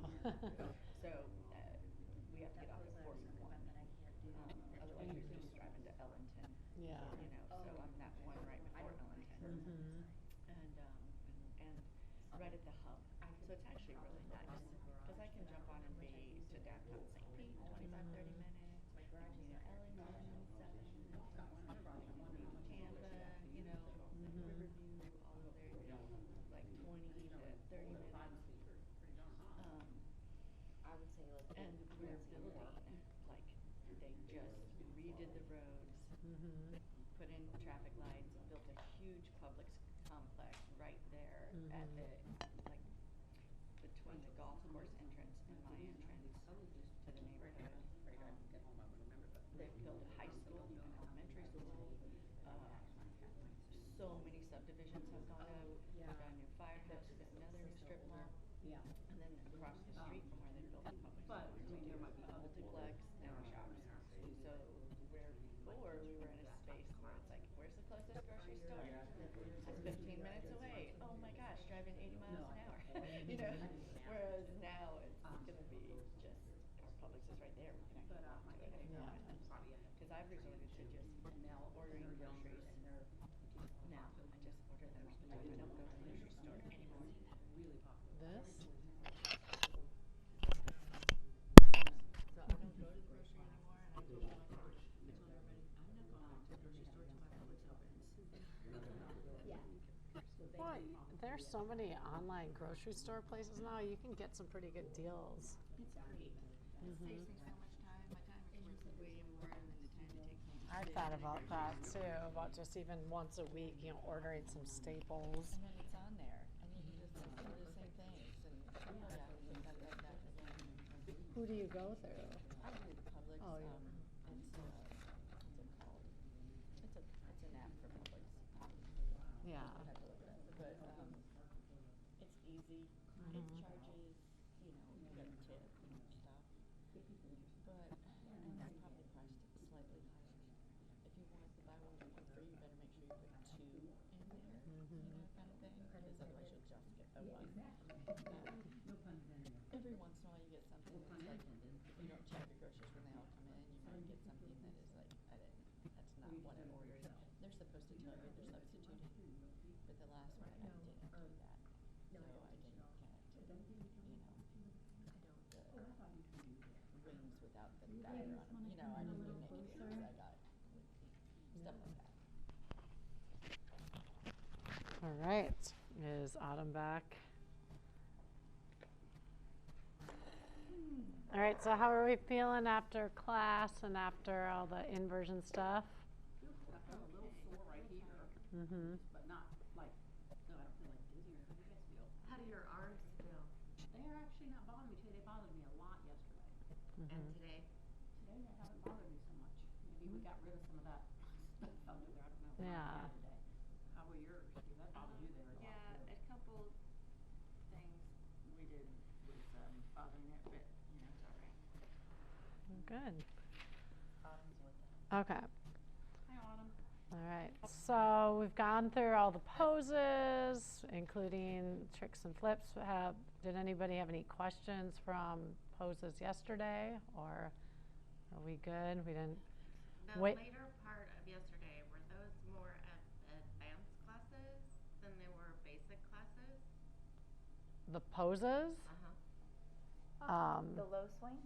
We did the low swing towards the end. Right, where we were doing side plank and all of that. It's more of a strength class, I would say, than like a restorative. I don't know if it would be more advanced. The low swing or the high No, swing? some of the poses were more strength, I thought, class. Oh, the higher swing with the fabric Oh, closed? okay. Closed or open, were those more advanced classes or more basic classes? They You could mean- still be for sure basic. Yeah. You could advance them by Yeah. doing additional, adding some jazzy other movements, Mhm. but those would be things. And actually, you did some this morning, a lot of that this morning, Yeah, like the lunges and and the warriors. Those are all basic, yes, okay, those I've got. I would say they're foundational. I don't like to use the term sometimes basic because a warrior two is a really tough pose. You know, so you can make, I mean, you can, the swing in some ways maybe makes it easier or maybe not. I mean, I guess it kind of depends on how you go at it. You know, I mean, if the swing is really high, it'll make the warrior two a little easier, but if the swing's a little lower, you're still gonna have to do a lot of the work in it as well. The idea, I think, with especially some of the lunges and the warriors with the fabric is the idea is to try to keep that mountain pose lift, right, of the upper torso. A lot of times when people go to do lunges or something, their upper body collapses, right, and or they're so focused or it's so hard in the lower body that it's almost like everybody always want to constantly go into the fetal position with their upper body. So it's this idea of keeping length. So the swing helps to remind you, right, to keep your torso up. Yeah, it pulls you up as you're lowering the lower body down. So I guess that's how I would look at it, is that it's a prop. It's helping you with it, but it doesn't necessarily mean that the exercise you're doing is easy. You can, you know, alleviate some of the work by maybe using a little bit more of your arms to hold you up. So yeah, every pose I think you can make it more foundational or you can make it advanced. That's how I would look at it. I mean, even just me into the swing, step up, step down, step up, step down, that gets a little tiring, right? I mean, that's maybe one of the easiest ways I warm people up. And it's full body because you're using your arms, your abs, and your legs to do that. So just, you know, and really in a sense, that's a single leg squat I'm making you do. So it's a single leg chair. So if you're to think about it in a yoga exercise, yeah. Single leg squat on the ground is really hard. Yeah. So that's where the swing makes it accessible. For many people, they can't do a single leg squat on the ground. It hurts their knees too much, right? Or they're just not going to get a lot of depth. So they might not really feel what's really working, which is a deep flexion of the hips, knees, and ankles. So, nope. The other thing I found about the warriors and using the sling is that a lot of people, they have a tendency to lean forward into that runaway warrior over, like if they're in warrior two, as opposed to keeping their shoulders directly over their hips, where they get that interior tilt and get all this archy back thing going on, as opposed to staying shoulders right up over the hips. So it helps with that alignment. You know, I think it'll help people a lot with that. Good. So we're moving on to the role of the teacher. So you've noticed that there's a lot of different roles of a teacher, right? It's not just show up and give some directions. That's what I always say. It's actually really, that's probably the easiest part of it.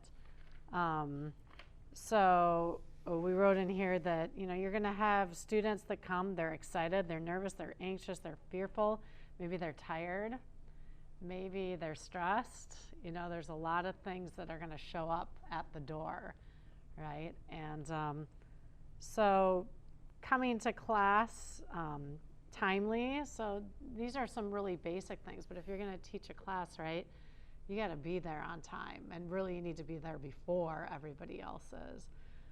You know, depending on where you work, you know, like, you know, when I teach at the Y, we sometimes literally have 5, maybe 10 minutes in between classes. So, you know, you have to be timely because it's running into other people's classes. But the biggest reason you want to be timely is that you might have new people in your class, and you've got to know what you're dealing with, right? Especially when you're dealing with something like a swing and there's some possible danger, right? There's safety that you're trying to teach. So you want to make sure that people know, in a sense, maybe they know the rules, but also they feel safe too. You want to create a safe area for them to maybe learn some new modality. Even just being here and a smile on your face as somebody walks in the door can go a long way. That's very important. Mm-hmm. So it's helpful to be here early enough to where you welcome the students. Occasionally they come that much more early, but if you can get here to where you're already here, you've got a smile on your face, they enter the room, and then already they're feeling a little bit more comfortable. No. And it's their time. Mm-hmm. It's their time. Yeah, it's not your time. It's not your time. It's Yeah. their time. And that's sometimes a really hard thing. Like, let's say you have been a participant in a yoga class for many years, or been taking aerial yoga for many years, and then you become an instructor. That's no longer your class, right? It's your class to teach, but it's not really your class to take. Yeah. Now, that's not to say that, my Friday morning class, if there's an open swing, I'm going to teach from it. But I know that if I see somebody struggling, I'm not just going to hang out in the pose and be like, oh, this feels so good. I'm going to get out and go and help somebody, right? So, you might be able to get a workout if that's something that, but I almost tell people, don't think about your classes as workouts, right? They should not be. Even if you are doing some of it, you are basically the body that they're watching, but everything else, it's not yours, it's everybody else's. Another reason to be to class early is to make sure that if somebody's brand new, they fill out a health history form. We really, really need that, and we need to take a look at it too. Because if they're listed on their disc injury, back surgery, all this sort of stuff, glaucoma, lots of things like, oh, well, wait a second, then you might have to modify what you're going to be teaching too. Hopefully, for most of the participants new that we get here, we don't usually just get some random person who just signs up online. Most of the time they will call and probably talk to Emily or talk to one of us to find out, can I do this? Is this appropriate? And maybe we'll try to feed them into the class that we think is best for them, whether it's a lower swing or the beginner class, for sure. You're going to get people call, well, I can only make it to this class time. And, we really try to encourage people to, if you really want to do this, get to the beginner class, But that's not to say that, a class that I teach, I'll have mixed levels. That's probably what you're normally going to be teaching most of the time, is mixed levels. It's awesome when you have a brand new class and everybody's brand new, because then you really can move at the same pace. Or it's great when everybody knows what they're doing, but more than likely you're going to have many classes where that's not the case. You've got some that have been coming for a while, somebody's brand new, that sort of stuff. So understanding how to teach to multiple levels, because as much as we might have the schedule that says this is beginners, this is who kind of weaves themselves into maybe one of those classes, or an advanced person where actually this beginner class is the only time that really works for me, then you might have to have a conversation with them to say, I might let you once in a while go ahead and do something, but overall, then you're going to have to stay with the pace of the class, if you're okay with that. So, and I think that's okay as an instructor, to be really honest, because it's for everybody's safety, right? Yeah, especially a swing class. The last thing you want is somebody to get hurt under your watch. Right? Yeah, that's really the last thing you want. But the beginner class is a beginner class, so people know.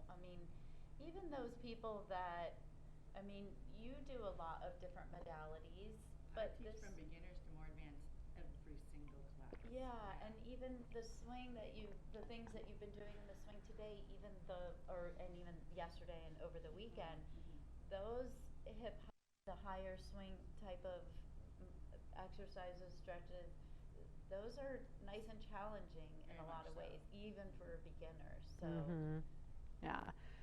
you're safe for a beginner class. We like to talk about, you always want to talk about after you get the health history, then explain, like we said, kind of have that spiel at the beginning of class, especially if it's a beginner class. But even it's not bad to remind class people who've been coming for a while about, the discussion of the, first thing, maybe people have been coming for a while, somebody has an injury, shows up with an injury. You want to know that. So it's not just new people you want to know, but you might have somebody who comes and said, oh yeah, I was lifting yesterday and I pulled my back out, or I've got a groin pull or something like that. So, you want to know that even if people have been coming for a while, because that's going to change their practice as well. And then explaining, the idea of the kind of cutting of the fabric, right? Especially to new people, that might be something people don't think about when they're doing aerial yoga, that they're going to have these little pressure points that are going to, people don't realize that. And they'll be like, oh, I didn't even think about that, oh my gosh, that hurts under the armpits, or oh, that really hurts across the pelvis. And then, saying I don't have too many people who get bruised, but there is a possibility somebody could bruise in those areas. I have bruises from yesterday. Yeah. So it kind of depends. If you're somebody who bruises easily, you might. And especially as you do more of the advanced classes and you do, like stuff where maybe you are kind of dropping more into the swing and things like that, that is definitely a possibility. Anytime it breaks into that fascia and breaks it down, then you can get that bruise. Yeah. And but hopefully, and I was talking about that as we were in downward facing dog today, I said, for some people, this is not going to feel real good. The idea is the more you practice, though, it will feel. It'll actually, I always say, it's the hurt so good song, right? I mean, that's really, in a sense, hopefully down the road where it's, where you end up is that your body actually kind of likes being in some of those positions. We talked about the swing height, so it just kind of depends. For example, where are we putting in the ceiling height? Oh, okay. A high swing is about hip height, but that's depending, right? I mean, we just noticed today, maybe you have a longer torso, so it's going to have to be a little bit higher so that when you do go upside down, you have clearance. You don't need a ton of clearance from the floor, right? I mean, you want a couple inches, but it doesn't need to be, you don't have to be off the floor, your head off the floor, a foot. Now maybe in a more advanced class you might, if you're doing some of the passing through and swinging, but a beginner class, I mean, I'm even okay if the beginner is just maybe even about 2 inches off of the floor. They are going to grow, right? So you want to make sure there is some space. But sometimes when somebody is brand new, it feels a little better to be closer to the ground, right? So you want to really, maybe and bring them maybe a little bit lower to start out with. And you can always bring the ladder back and lift it up a bit if you need to, even halfway through class. That's not a big deal. It's not like you're a failure if you didn't get it right the first time on the height of the swing. Oh, So, that happens often where after getting into 1 or 2 poses, we might need to make an adjustment. Yeah. And the swing itself could just. Yeah, and you are going to lengthen as well. So you have to if I do cannonball or downward facing dog, people will have maybe like that much clearance. By the time I get halfway through class, we go to straddle back, they're now only this far, right? Because they've grown. I might have to lift it up a little bit halfway through class for straddle back, right? So that they can comfortably hang down. We found that with you, that you had turned over, yeah. So those are some things. You want to cue the plumb line, right? So the middle, so basically where the swing just hangs down. And talk about how that's the anchor point, and the more you're underneath the anchor point, the more grounded you are, right? So some of those single leg exercises that we did, if you're not in the plumb line, there's going to be more of a challenge. Way more challenging with the swing doing the single leg stuff. Mm-hmm. It normally is, Yeah. And some people look at that differently. Like I look at it and go, oh, this is so nice. I have something that's helping me to keep that leg lifted. So. I actually thought it was easier for me. Yeah. The single leg thing. Mm-hmm. I think it increases the balance and the stability challenge. Yeah, definitely. Definitely for that. We always want to be engaging core, right? So the importance of, and we talked about that yesterday with, brought you all into neutral and then just working on how to engage the muscles, right? There's always some form of engagement coming through from the pelvic floor, from the transverse abdominal muscles. And then obviously when we're doing a lot of this stuff, those rectus muscles, oblique muscles really have to kick in. So it ends up being, I feel like, a really amazing core exercise, the whole class itself, because there's really not very many exercises where you're not, Shavasana, I guess, where you're not having to use your core.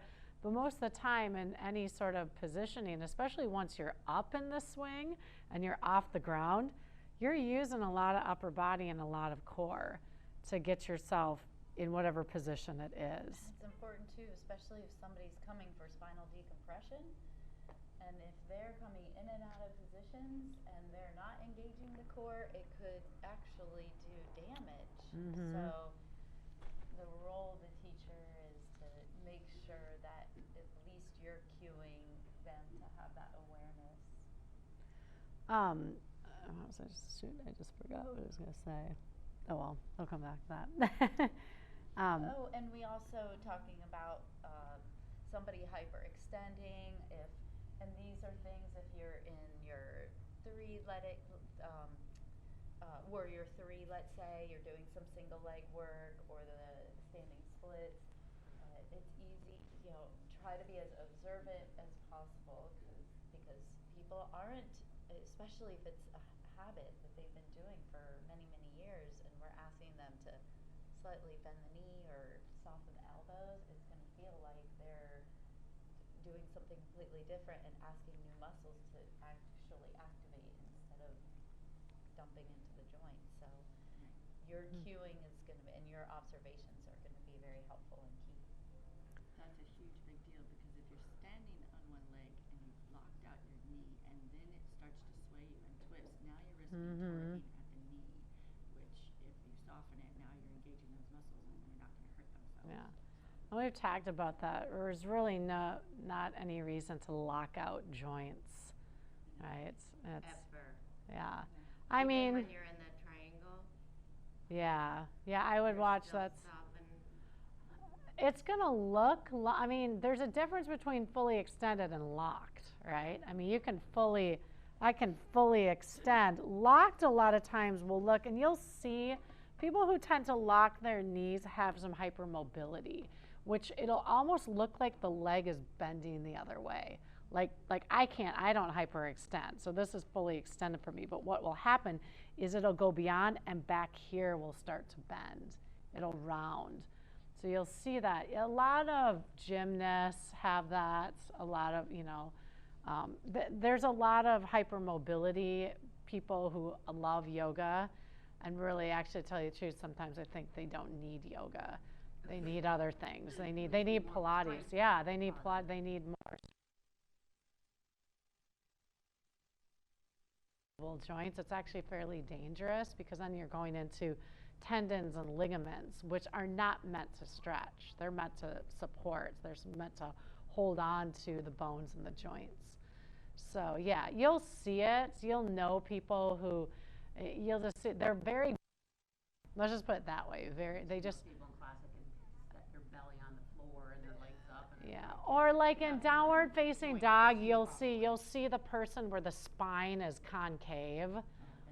Yep, like I just call it, the dipping spine back there. That's overextension going on. Even when, like, if you're in triangle pose, a lot of times I'm cueing to keep their hand above their shoulder and look for that hand because this happens so much. That's hyperextension right there. It's just hanging from the socket. It's not actually active and working, and that's what we're trying to do is strengthen and contract. A big role is trust. So I talked about that at the beginning, you know, trying to remind people about the swing, you know, can hold a lot of weight. That was my first thing when we did our training, and Denise was like, okay, now you're going to do this. And I'm like, I just couldn't do it because I just didn't trust that the swing was going to hold me. And she's like, well, why? And I said, I feel like the swing's going to like snap in half as soon as I pull up into a tuck, you know? And she's like, well, that's trust. She's like, you've got some trust issues, because she's like, the swing's fine. The swing's going to do what it is. So there's a lot of trust issues, but also too, trust as an instructor. So if you're showing up late, if you're, you know, not really inquiring about, you know, organize, if everything just kind of seems like it's flown up in the air, you know, for me, I'm somebody who likes to see some organization. I like to see that there's some sort of flow or there's something going on. That's not to say that, you know, you can't have fun, and that's our stuff. But I think that, you know, you really want to build trust. So helping somebody into a pose, right? So getting you into shoulder stand, being right there, Yeah, I wouldn't have done right? that if you hadn't been there. Yeah. And then I felt completely safe. Yeah, and then, I mean, you can see it too. You can sense it. I mean, there'll be people, I mean, you know, the people who have no qualms and they're flipping themselves up and going up. They watch it once and they go and do it. I mean, you still want to be mindful of those people because things can happen, but you want to gauge, you know, who are some of the participants who maybe are a little more timid, or they just look, I mean, you can usually sense scare or fear, you know, somebody who's scared or anxious with that. Which goes along with also creating a safe place. So again, showing up, a smile on your face right away when they walk in the room. Ask them a little bit of what drew them to class, if this was their first class. And yes, oftentimes if somebody's a little bit more reserved, they'll call ahead of time before, and I'll get to talk to them and find out. And so I'll share if there's information that you should know or need to know, or we'll communicate that somebody's registered. But creating a safe place, if you've got this and that and the other happening in your world, but yet you're committed to teach the class, do the best you could to create your safe place and ground yourself before entering other people into your space. So that's important too. Nobody cares how much you know until they know how much you care. Oh, I stole that from Zig Ziglar. I did not make that up. Okay, all right, that's a good That one. sounds familiar. Well, and the other thing is I think the role of a good instructor is that we don't know everything. We never will. It's just we're constantly learning. So the idea that, you know, I've always had an issue with this idea of guru, things like that. I mean, you know, yeah, which does mean teacher, but you know, I think that, you know, or somebody, I'm a master trainer. Well, you know, it's, you know, we all are teachers, you know, for ourselves. Maybe we are teachers for others, but, you know, to kind of leave your own ego out too, because, I mean, that's some of the stuff that we say along here is that make sure that if you're going to teach a pose to somebody, you know how to do it yourself. You've walked yourself through it, all this sort of stuff. You know, you're not just like all of a sudden, oh, okay, yeah, I saw this on YouTube and I'm just going to do it with people. You know, you want to practice it yourself and make sure that, okay, how am I going to get people in and out? What are some prep poses? That sort of stuff. You know, if you do want to start moving, or if you're going to take some of the poses in the manual and say, well, okay, how could I maybe advance this a little more, you know, or, you know, can I add, like, almost in a sense a little plyometrics, or, you know, if you're in that mindset, like, what can I do? Practice it first, do it, or test it on somebody, you know, like another instructor, before you maybe bring it into a class. And just, you know, like I said, I think it's okay for you to map out what you're going to do for your, like today, if you want to write down all the poses that you're going to do. I don't think it's a bad thing to write down. And sometimes I've even gotten to classes where the teacher's like, here are all the poses we're going to do, and they've even like written them down. So, you know, if you are somebody, an organized sort of person, you might really like that. And with that being said, if you do have your organized flow of your class, there is a good chance that there needs to some variances Yep. with that. So be okay with having a plan is great, but Mhm. being okay with knowing that, oh, well, if so-and-so, something came up, or somebody's wrist was acting up and you had in mind to do some planks, or Mhm. you might need to just off the cuff be able to have some I'm a new extra. teacher, I've only Yeah. just graduated in June, so I do a plan for every class. Mhm. I have learned now, since I teach 2 classes a week, that I have completely different people coming to both classes, so I've stopped trying to do 2, which was really stressful. But I do a whole plan with a theme and write all Yeah. the poses out and all the Right. cues, but I'm brand new. I'm hoping at some point I don't have to keep doing it because it's so much work. Right. But I had Yeah. worked on this class, and I got to class, and then I realized these people aren't going to be able to do this. And I had been working on it for weeks. It was my first class I got to teach. I did a wow. practice class, and then when it actually came time for real students to show up, Mhm. I looked at kind of the age group and the fitness level, Right. and I thought, this isn't going to work. And I, on the fly, had to make up the class, so, I try to remember what I was teaching, and Right. that was really scary. So Mhm. I don't know how you develop that skill. I haven't got there yet, but it was scary for me. Yeah. I mean, I think the class could tell I was really nervous Yeah. that they had blown my plan. And you know what, having more sequences is great, but also remember with the swing, give your students time to enjoy and be in the swing. Mhm. So if you are feeling like, shoot, I've got 15 more minutes, I'm not sure how to fill that time, then just talk them through releasing, holding the pose a little bit longer, taking a little bit longer shavasana, step out, ground yourself, how do you feel, grab a drink. I mean, there's ways that you can not necessarily fill the time, but just keep the flow going. Well, and it gives maybe your brain a little break, because I'll be real honest, when you first start teaching, it's like you have 100 files open on your computer. That's really what it feels like. The other thing that I would encourage, I'll say close your eyes and concentrate on your breath. the other thing that I would encourage is that I would say generally most people like repetition. So if you're a brand new teacher, teach the same darn class a couple weeks in a row. Because remember, you're going to get some of the same people, but you're also going to get other people coming in. So like my class that I teach at the YMCA, and gosh, I've been teaching for 5 years, literally the structure of it is basically the same. I will sometimes replace this with that, replace this with that. But that's part of the reason why they like it too, is that they come in and they know now you've created that safe place of, I mean, it's funny, like, because a lot of times I'll start them standing, and every once in a while I'll say, oh, okay, come down on the mat seated. And they look at me like, what? Like, we're going to do, something different, which is okay, So as a new instructor, and especially maybe you're not a new instructor, but maybe you're new to this way of teaching, I say there's nothing wrong with you design a class, teach it your first time. If it went really well, do it again 2 days later. It's less stress on you, but then what it's doing is it's also building your confidence of cueing those poses, and you get really, really comfortable with cueing those poses so that then maybe 3 weeks later, in between, you're like, oh, I could throw this one in here and do that. It's like you just keep adding one to, yeah. And that's, I definitely agree with and that. that's what I do a lot. Oh my word.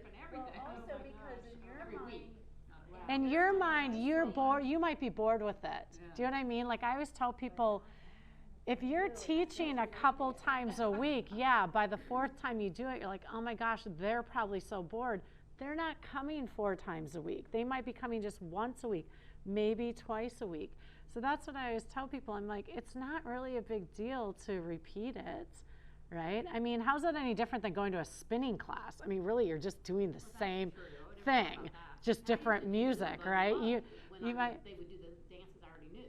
Yeah, exactly. Well, and Zumba, I used to have Zumba instructors, and they would be just all over. Oh my God, I'm trying to learn new music, and I go, do you know how long it would take me if I were a participant and I was only coming maybe once or twice? And if you were constantly changing the music, I want to buy, the 3rd, 4th time.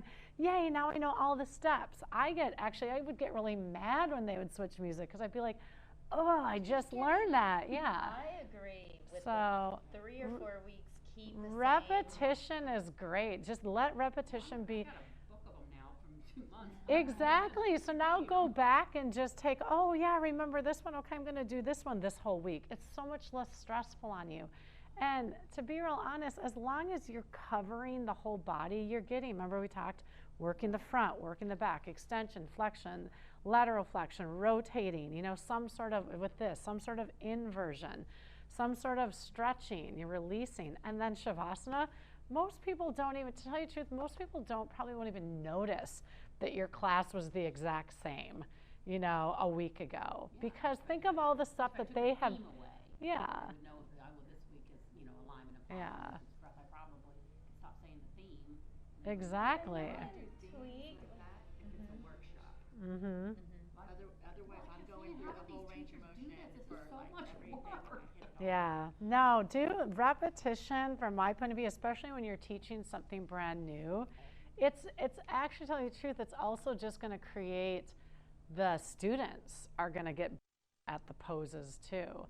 I mean, that's what yoga is. I mean, there's only so many yoga poses, right? So, I mean, basically what instructors end up doing is changing where that pose is, or maybe, you know, you're doing it instead of doing it from the arms, you're doing it from the forearms. I mean, most of the time you're still doing, there's, like I said, the foundational poses, and then you've maybe just added, you know, like a little pizzazz over here, a little pizzazz here, but overall we're still doing that. There's only so much ways the body can move, right? That's the other thing. So if you're, you know, going through saying the checklist, okay, we've done some sort of forward fold, we've done some sort of back bend, I've moved them side to side, we've rotated a bit, we've done some upper body work, we've done some lower body work, some core work.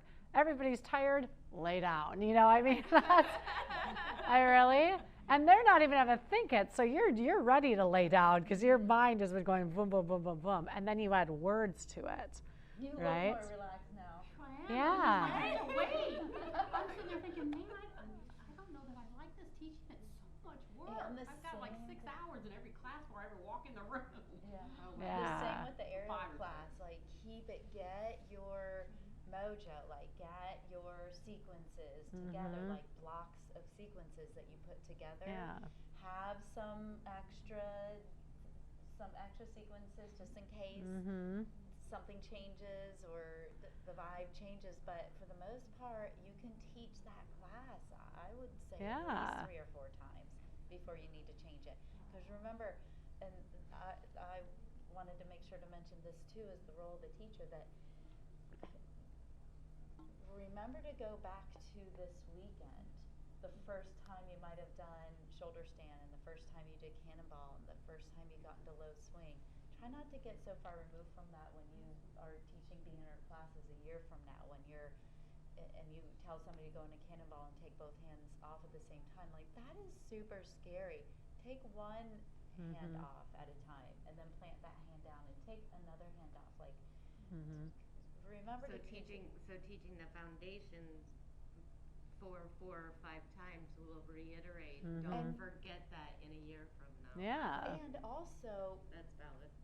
If you have 5 people in the class and you have a beginner that's come 4 times and a beginner that's their first class, and you go into cannonball, that beginner that's come 4 times might go right into cannonball with the knees tucked in and the arms in, and that's cool.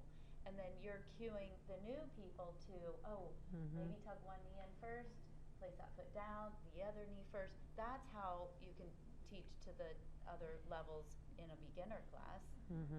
So that's really important to remember how you felt the first time you were going into a pose, and try to go back there with compassion as you're, building trust, and you said it earlier, that's really important, that as your students come to class and they trust you, so as you're introducing new sequences of exercises, they're going to pay attention, they're going to know when you say hold on, you mean hold on. Yeah. Don't let go. And that's that idea of having the control, too, of the teacher. Like I said, beginner classes, I think it's sometimes easier to have control because people are a little nervous. They're probably not going to go and do something a little wild and crazy. but it can be really easy for, especially if you have a mixed level class, that you might have a little bit of that ego person who's like, well, I'm just going to go right into it, that sort of stuff. Like I said, there's a time and place for that, and if you feel comfortable with saying, okay, you know, Don, feel free to go ahead, I'm going to work with them over here. But try not to lose control, you know, so still have that control of saying, okay, Don, I'm going to let you go into that, you know, because that's still saying, I'm the teacher, I've got control, I've given you that permission, but I can also take it away, And also, sort of if then thing. you start to go off in your own world and your own sequences of new things, you might then go over to her and say, you know what, it's a little distracting, because it is. As a new student, now they're getting scared, and what is she doing? And wait, what's going on? And then they forgot what they're doing, and it's distracting. Well, and to be real honest, it can make a lot of noise too if somebody's moving all over, and if you're trying to concentrate and you're hearing this kind of rattling going on and somebody's body flipping all over the place. So, you know, just I really feel like this is definitely one where you need to just have control. And generally, I haven't had too many classes where I've had somebody like completely rogue and not listening and that sort of stuff. But if you set that precedent kind of at the beginning, that, you know, okay, we're going to move, you know, I'm going to show first, because that's the other thing. You might have somebody who you say, okay, we're going to go into straddle back, and there's that person like whoop right into it. I might say, let's just all do this together, you know, or let me show first, and then I'll let you guys go, and I'm going to work with you too, you know, or something like that, if you know you've got that mixed level class. Because the other thing is, I think when you keep control, students trust a little more too. They're like, okay, she knows what she's doing, as opposed to it all becomes like a big free-for-all too. And I do, sorry, I do, when I have a brand new yogi in class, they're just as scared as anybody would be on these. They're a lot of times full of fear to take a yoga class. It's really incredible. Like, it's really okay. So I will tell the class, we have brand new yogis in class today, and I take them through a basic yoga class, and my regulars know you're going to go deeper down into that now and challenge yourself. Maybe you want to widen your stance in your warrior two, or, you know, you're going to challenge yourself. You guys have been with me long enough, you know how to challenge yourself. Yeah. So in a basic pose. Yeah. Spotting, asking people if it's okay if you touch them to make sure that they're in a safe place. So that's something important to ask as well. And do you keep yourself at a 3-foot distance, or? Not necessarily. No. I mean, I will say, like, you know, I mean, we do have, I would say this is predominantly, you know, we have a lot of women in this class. I mean, I've definitely had men in the class. You know, it's like anything, you have to just, you know, be cognizant of where you are touching, right? I mean, generally, you know, yeah, I'll be like, okay, you know, I'm gonna hold your legs. You know, I might say something like that. I mean, I would avoid trying to make contact anywhere around, you know, the pelvis or the chest or something like that. But overall, you know, I think kind of maybe the mid-back or the legs is usually a safe spot. But yeah, you have to gauge that. Some people really don't want to be touched, you know, but you'll kind of know.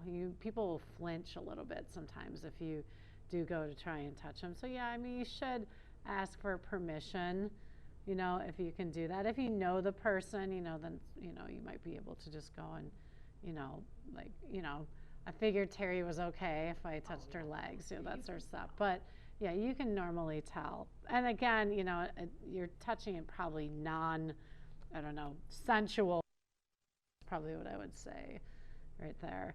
We've talked about demonstrating certain exercises, more important, low back point, if you get into the shoulder stand. Use your best judgment, but definitely if you see you're starting to move through some poses and everybody's a deer in the headlights, you might want to, especially if you have access to a swing. But there's certain things that you would just let them know, just like what you did this morning. Let me show you first, and then I'll walk you through it, and then we'll all do it together. Some considerations. So if you are working with men, sometimes the swing, right, there's some, like if you think of that standing full fabric pigeon pose where we hooked it around the tush, you know, men might have to adjust things a little more in some of those. So, trying to be, not Political. crass, not being crass, but, just saying, okay, you might have to adjust around, your, the berries, I don't know, whatever you want to call it right there, but, and generally, too, if a guy's in class, he's probably going to make the comment first, like, oh, that sort of stuff, but just realize that, certain areas, we talked about the menstruation stuff, too, how people may or may not feel about that. I have had some clients actually text me the day I've said, I got my period, I'm not coming in. It's not for me. Others will show up and they'll be fine. So it's really, I just tell people it's really up to you how you feel about that. A lot on Friday Yeah. too. Do you guys feel comfortable about that? Just as far as how it might change somebody's experience Oh, and absolutely. how Yeah. they feel that day. Yeah. Yeah, I would not want people to come if they're not feeling well. Yeah, well, yeah, and that's even just sick in general. I mean, first, I don't want somebody who's got a fever or throwing. I mean, nobody should be coming anyway. But even like somebody who's maybe got like some sort of respiratory stuff, because, the swing, we don't want the germs in the swing and stuff like that. So, that's I will say, Yeah. Have you ever had to ask a client? not that I No, can not really. I recall. think people are pretty good gauge of it. I'm fine if they've had the cold for 5-6 days, but hanging upside down with a stuffy head can maybe not feel real good. Yeah, and that's usually what it is I think most people, most people probably are like, ooh, just the idea. Now, I will say, like, I go back and forth because I suffer a lot from allergies, and sometimes it feels good. It's like stuff just starts coming out. Other times, it feels like my head's going to explode, right? So it really just depends. And the other thing is that people might come because, like, in class I teach, we're not upside down all the time. So maybe all the other stuff feels really good for that person. They might get into the inversion and be like, nope, not going to happen, and they're just going to go and maybe hang in high back point for a while. However, we do have cancellation policy. So, Yeah. I mean, if we have 5 swings and they're all booked and somebody got their period that day or they're sick, I mean, we try to do the best we can to understand that things come up, but we also do have a business and they know the policy ahead of time. Yeah, we have a There's wait list. But we ask for 12 hours. Yeah. Now in Seminole, I mean, we still have the cancellation policy, but we have more room to play because the classes aren't necessarily always full.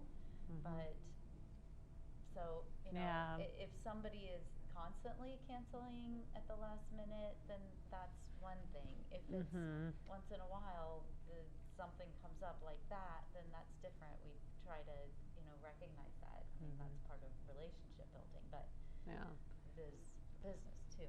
So just like sometimes when people take their first yoga class, they will report afterwards that they felt dizzy or nauseous, right? That's very, very common with this class. So being prepared to bring, and people, I mean, I don't know about you, but I'm not somebody who likes to feel nauseous, so that's not a feeling that I really like. And after my first class, I remember I was just like, oh, so like I didn't do Shavasana in the swing. I laid down on the floor and put my feet up in the swing, to ground yourself. So just be mindful that everybody's body is going to respond different to the class. So there might be some people who were really surprised. Oh my God, I can't believe I was dizzy. I can't believe I'm nauseous. I go on all these rides and it doesn't bother me.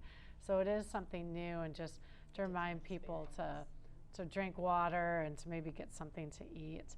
And then one more thing that we did put in here, it's never your role to cure anybody, right? So if somebody walks in and has some ailments, right?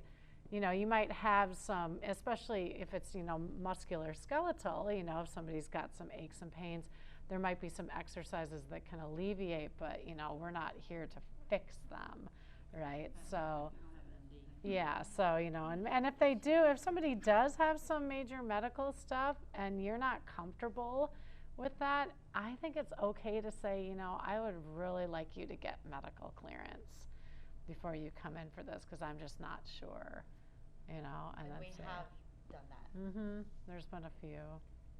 Good. So sequencing. So this is kind of, where you start to move into the art of teaching, right, is, you know, creating some sequencing and some structure. So like we talked, some of us may already be teaching, so we kind of know how we do this, or maybe we're new to it. It's our first time. So if it is your first time teaching from the swing, you know, like we said, I think repetition's a great thing. You know, plan out your class.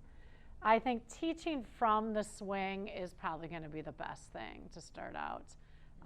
You know, like today you saw me, I taught out of the swing. That wasn't, you know, a big deal anymore, but it sure was when I was first teaching. And I remember I just was, in a sense, kind of forced into it because it was like, oh, all 5 swings are taken, you know. I was like, well, that was great, but, you know, it does make it, so you're. But we can block off the swing. Yeah, we can. So if, you know, you want to teach here at Seminole or, you know, or wherever you're teaching, you might consider that to make sure that one, like let's say on Mind Body or whatever you do your booking from, you know, let's say you have 10 swings, make sure you book one out for you, right? You know, or like here we would do the same thing. So that's kind of would be my suggestion, you know, is if you're going to plan on teaching, just say, you know, I'd really like to teach from the swing to start out with, and it'll help you. That's not to say that you're not going to come out of the swing and help people, but at least you'll have that to demo. If you do end up teaching where you don't have a swing, do not feel bad to ask one of your students to step aside so you can demo something, right? And then come out of it and let them all do it. So that doesn't, you know, I would say as you do feel more comfortable teaching without a swing, always feel comfortable saying, oh, Dawn, can you step aside for a moment? I'm going to show this one, show it, then come out of it, and then Dawn can have her swing back.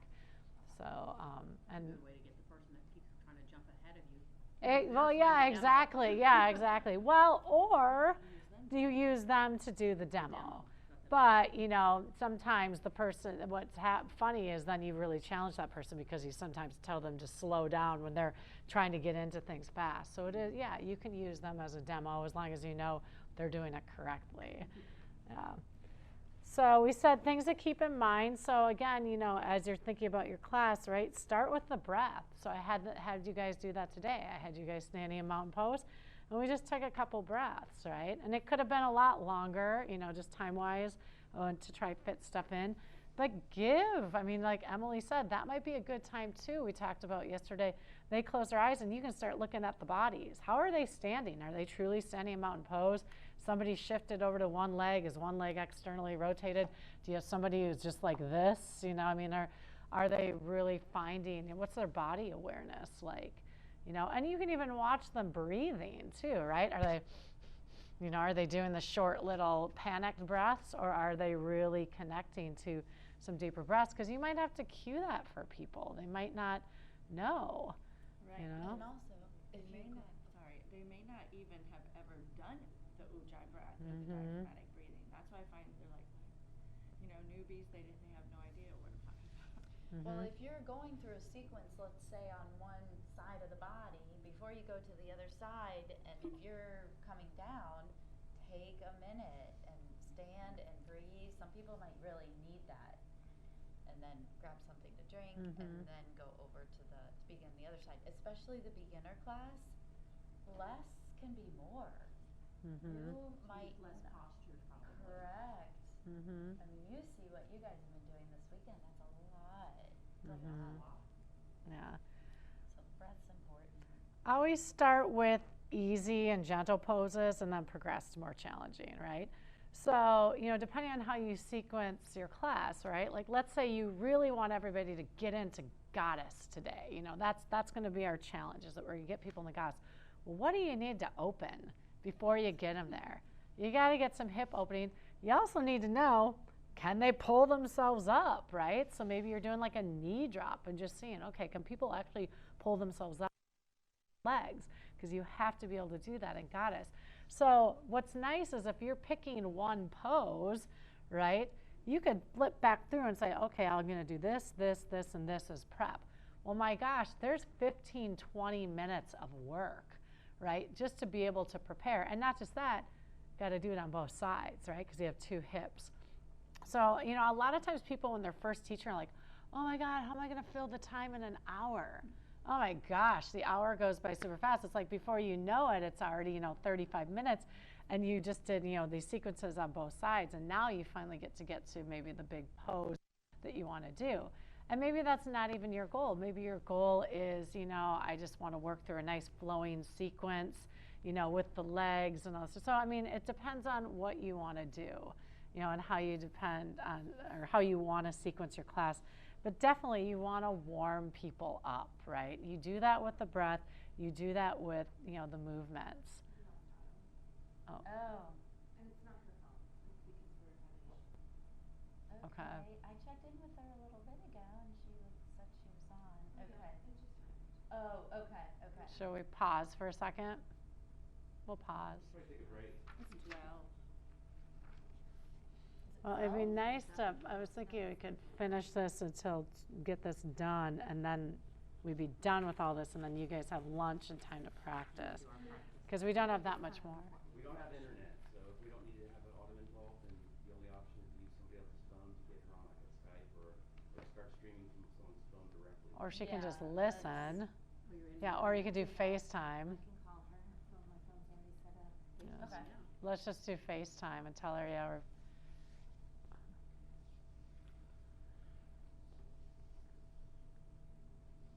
Do you have her number? Or do you need it?